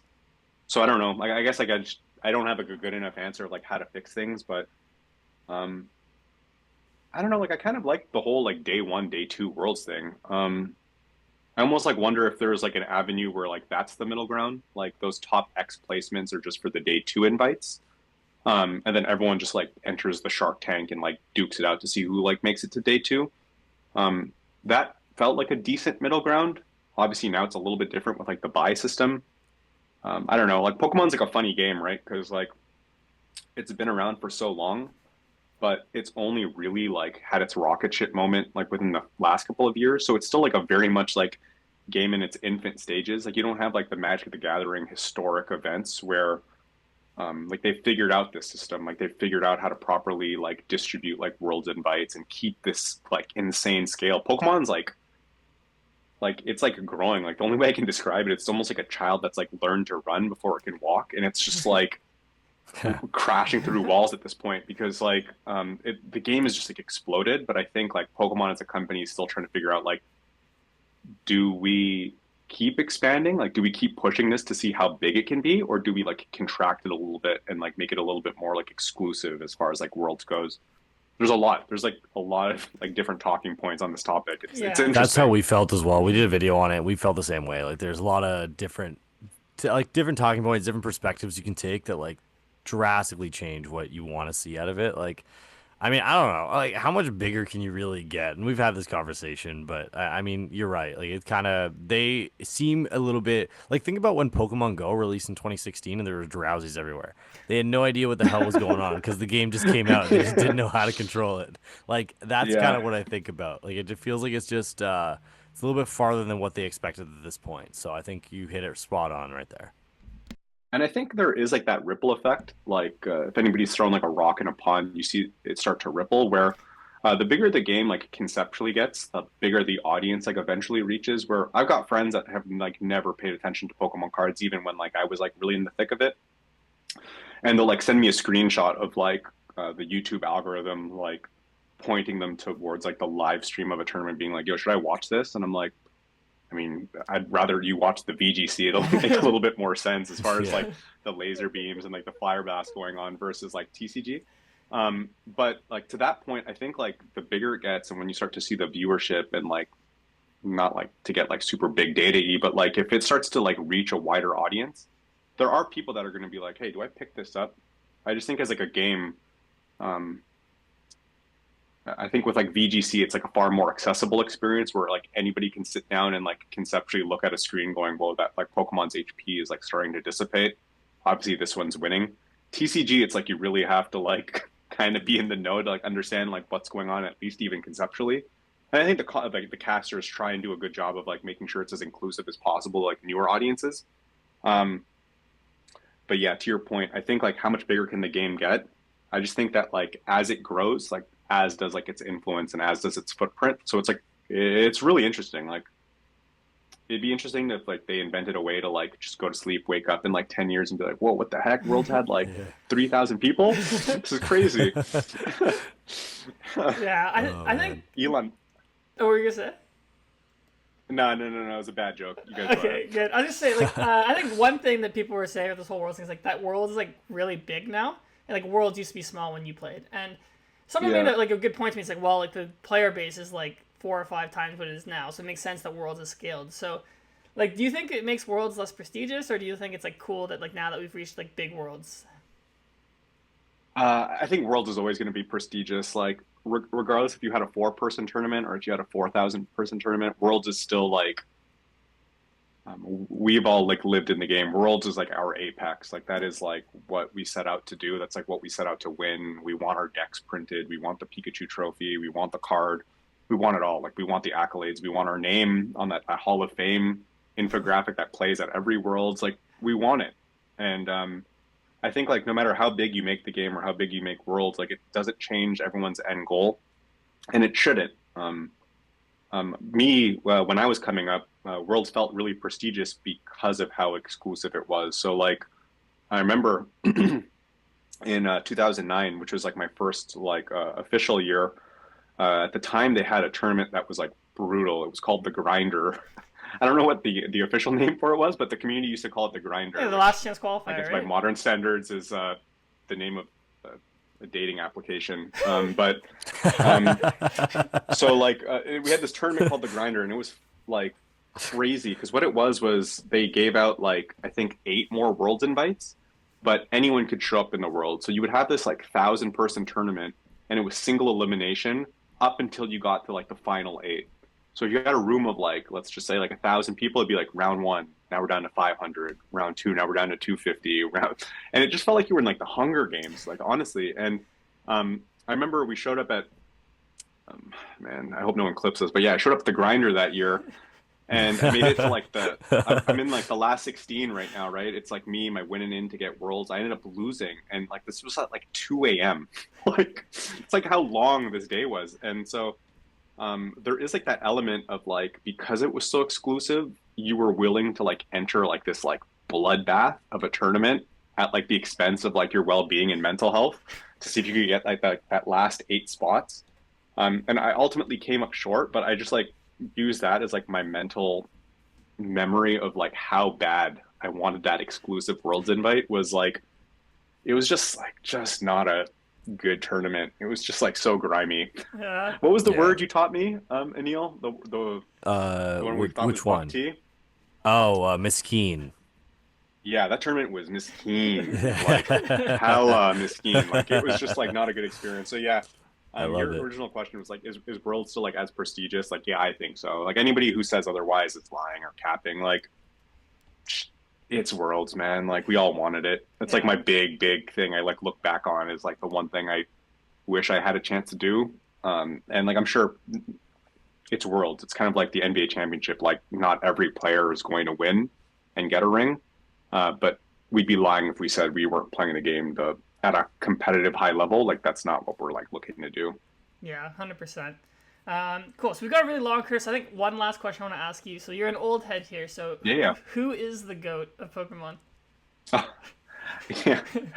I mean, it's like, I guess like the super cop out answer, which is I think like the answer most people probably give, right? Is like you do kind of the generational split, like the Jason K versus the like modern day Tord. Um, and it is so different because the game has changed so much, and I don't think it's like it's like 3 worlds. Like here we are talking about how bad we were willing to like win one, and here this guy has like 3 over the span of like multi-generational tournaments. It wasn't like 3 back-to-back-to-backs, which I think is impressive too. But like the fact that, excuse me, you did it across like 3 very distinct different formats is I think like it speaks so many volumes to Jason. And we've known Jason because like we've played against him. And we know him even on like a personal level. Like we know like he's very good. Like he's very methodical in like how he approaches the game. So man, it's tough. But then like I look at like what Tord does, and I think what's like really remarkable about Tord was um he was somebody that like played the game when I played the game. Like this wasn't like somebody that like came up overnight, even though that's like kind of what his story implies, but like he was like very much like a name that like you would see on like the pairing sheet. Like when I played, it was like, oh, I'm at Worlds, and maybe he was in seniors, but in any case, like he was still like a name. And so for him to like have like this career like resurgence when he did, it's like so admirable to me. Like I like really really admire like what he does and how he does it, because can you imagine like grinding for as long, but then like finally hitting that place where you're like, all right, no, I think I've like hit a new gear. I'm like innovating. You watch his games and like very rarely, like you could probably count on one hand the amount of times like you might even consider something a misplay. I really just enjoy watching him. I think like we're all kind of just like robbed of the experience of like kind of the whole like, man, it would have been so dope to watch like Michael Jordan and LeBron play at like the same time. Mm-hmm.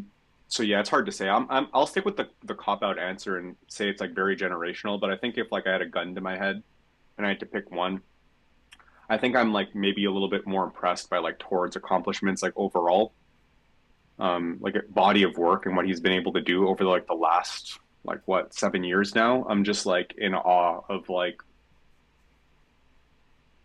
just like winning an IC is like a tournament's like already like such a massive feat, but then to do it 5 times and to like conceptually do like the whole four corners thing. Like I Yeah. remember when like he had won two and it was just like such a meme. It was like, oh, Tord's gonna do four now, and everyone's like, just chill. Like it's just like not possible in like the modern game to win four of these and like continentally do it. But then to do it now, he's like doing a victory lap. I'm kind of just like, wow, what's going Crazy, on? man. Like It's crazy.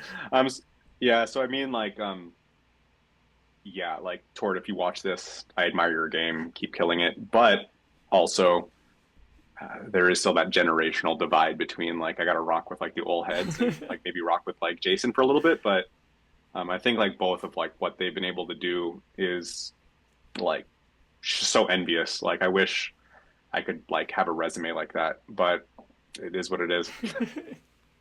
Yeah. Unknown Q donks. Yeah. Unknown cute dogs, bro.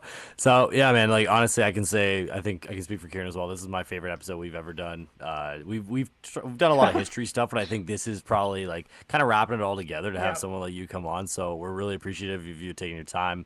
I hope people took a lot out of this. I know I even did, just from like, even though you're our boy, like we still learn more every time we talk to you. So we really appreciate it. I want to give you a second to shout out anything you want to shout out. I don't know if you're a big giving out your handles kind of guy, but if there's anything you want to shout out, feel free right here. Yeah, like you guys probably aren't gonna find me on anything. I've got a burner Twitter, like my name's Kevin Durant, that I just used to hate on things. So like, you're not gonna find me on much. I got an Instagram that's like locked down. It's just like photos of my cute kid, and I've got a Facebook, but like I literally only check it like for Messenger and stuff like that. So you're probably not gonna find me anywhere. But if anybody listening to this like remembers me or like wants to say hi, just like shoot me a message on like Messenger. Always happy to reconnect with old friends, and I think that's like part of the like what I love so much about like Pokemon is like the connections I've made from like people all over the world. Like my wife is always just like, oh, like where should we go next? Like you want to go to like Singapore? I'm like, dude, I got hella friends in Singapore. Yeah, let's hit them up. She's like, how do you have friends in Singapore? I'm like, oh, like my Pokemon homies. All right, let's go to like Tokyo. I was like, oh my god, I gotta hit up like Yamato. Like he's so with it, and like, but you know friends, and like, and so like the point is like if anybody hears this and they want to reconnect, just shoot me a message. I'm always happy to.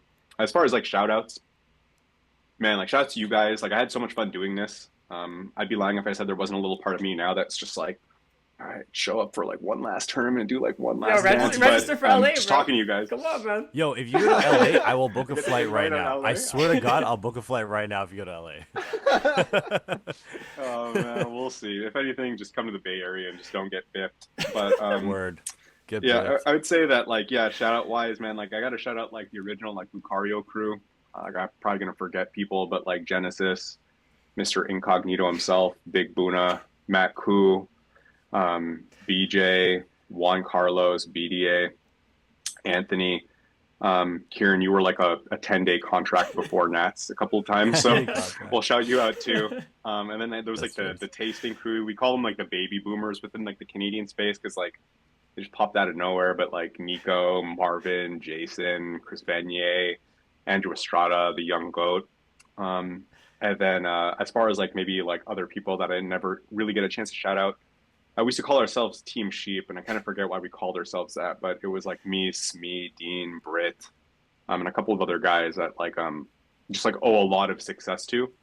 Have you guys ever? That's like the end of my shout outs. But have you guys ever like dived into the Canadian napkin fiasco On the podcast? No. Do you want to bring it up? Oh. Do we leave that one hidden for like another episode? Yeah, that's I don't know if we good. read that on live. Bro, some feelings That's a might can get of hurt. worms, huh? Yeah, that's when you come People back be- episode.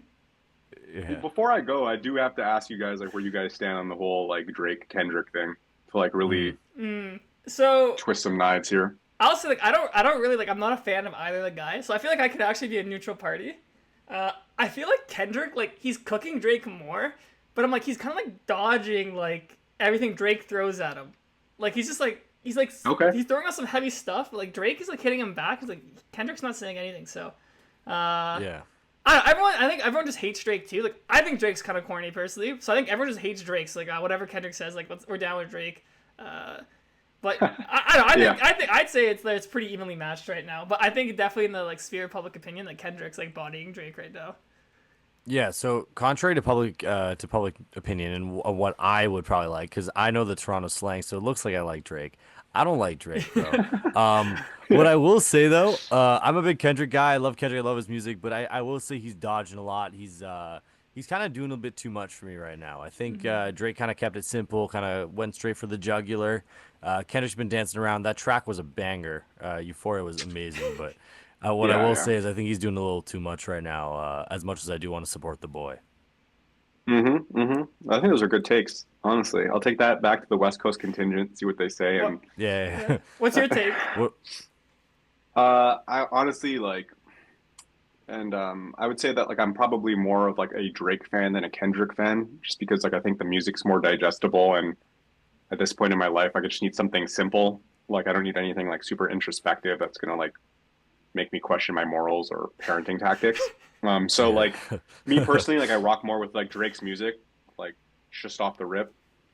But what I would say is that, like to use like a basketball analogy, I feel like Kendrick's probably up like 20 heading into the fourth as of like May 7th, 9:15 p.m. PST. I'm totally unaware. And like if like another diss track is dropped while we recorded this, but what I would say is that like I think like Kendrick has kind of found like this like medium where he doesn't do like a social media presence. So he's able to like just straight up like put out these rap songs, but then the rest of the rap industry is doing like the trolling for him. Like you have like Rick Ross, Metro Booming, and all these guys that are like kind of like acting as like proxies for him that are like really like piling on to Drake at this very moment in time. I would just say that like that like moment in time when Drake dropped like Family Matters, and then like 20 minutes after Kendrick dropped like Meet the Grams, is like a moment in time I'm never gonna forget. Like I'll never forget like the 2019 Kawhi shot. The same way I'm not gonna forget like me being on the couch watching like this cheesy rom-com with my wife, and like my phone is like blowing up being like, dude, Drake dropped. I have it on like totally just throw my headphones on. I'm ignoring this movie. And I'm like, holy cow, this is a banger. Like, yo, he's cooking right now. And then my phone's blowing up again, being like, no, dude, Kendrick just dropped. And I'm like, oh my God, I'm definitely not watching this movie no more. And like, I'm like super plugged in, like watching this. I'm like, so I have like this like fond memory now of like, that's like ingrained in me of like Kendrick like spoiling Drake's night.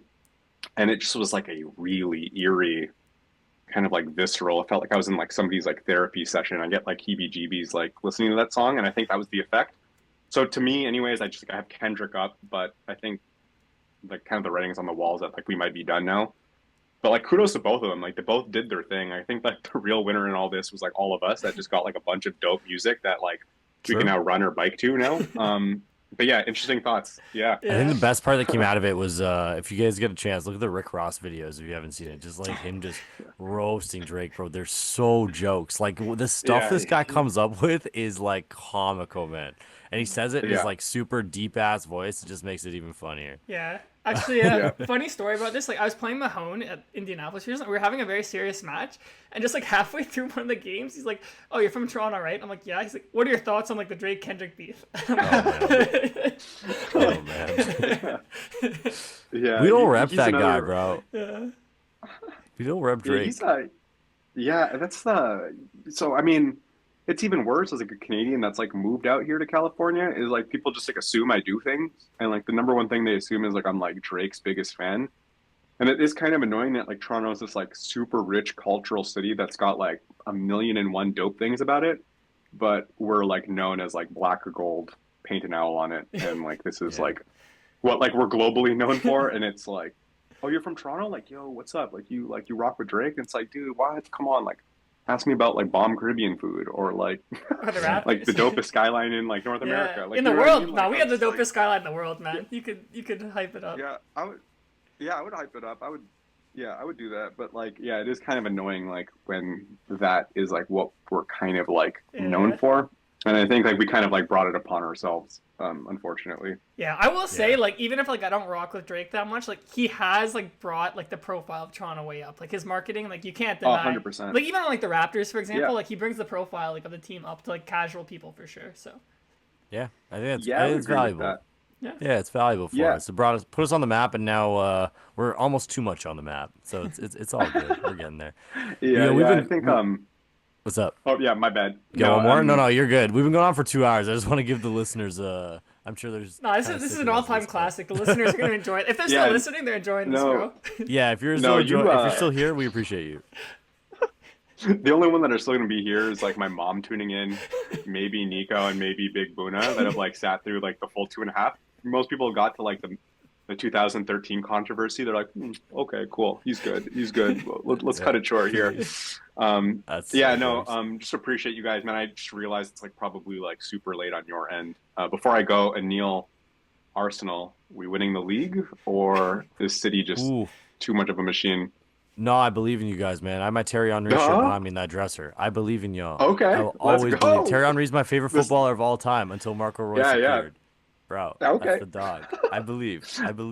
All right, And all right, like this is honestly, there's so many people in my circle that are Arsenal fans that I feel bad for. Like they are very much like Leafs fans. You guys are very much like Leafs fans in the sense you've just been starved repeatedly. And Yeah, I it's- wish you all the best, genuinely. it's like probably a psychological thing, like when you root for sports teams that like never win. Like there's definitely a deeper analysis that like maybe Kendrick will drop a rap song on about at some point. But Yeah, probably. I would say that yeah, like rooting for the Raptors and like Arsenal have like poisoned my mind. Like I feel like I've been in an abusive relationship for 30 years. Hey, but we got a dub, Dude. man. We got it, Yeah. baby. Dude, it's crazy. I We still got can't even it. believe Dortmund are in the Champions League final. Like I'm in awe still right now. Like it's Yeah. crazy. That was a crazy Not used game to today. But yeah, dude, thank you guys so much, man. I really appreciated this. If you guys ever want me to come back or, you know, 100%. put you guys on game for some Bay Area slang, I'm always happy to do this, man. It was really nice to reconnect with you guys. Yeah, 100%, man. I think the feeling's mutual. I think hey, if you're ever at a tournament again, like we'd be super hyped to see that happen. Or hey, if I ever come to the Bay again, I'll definitely hit you up. So Yeah, for sure. You know what? My unofficial answer is just until my kid can read, and then you'll see me at the next tournament. your Pokedad Curtis, man. Yeah, that's gonna be a force. You guys gotta watch out for that. Pokemon Curtis is gonna be crazy, dude. I'll accept that answer. I like it. It's better than no, so we'll take it. Thanks for coming on, bro. Yeah, We really appreciate it, man. This is we'll air this in a couple weeks. I'm sure there's gonna be some diss tracks in between then, so our takes are, for the record, just a little off. But, I you know, dated it. tell- I dated it. yeah, let us know in the comments what you think about 2010, 2012. Have you built the formats? Have you played the formats? Do you enjoy it? What do you think of the world structure? There's so much to talk about. Have some open discourse in the comments. Let us know what you think about Toronto slang and Bay Area slang, as well as Kendrick and Drake. But thank you all for being here. We appreciate y'all. We'll see you next time. Sweet. Later. Peace. Perfect. Bye, guys.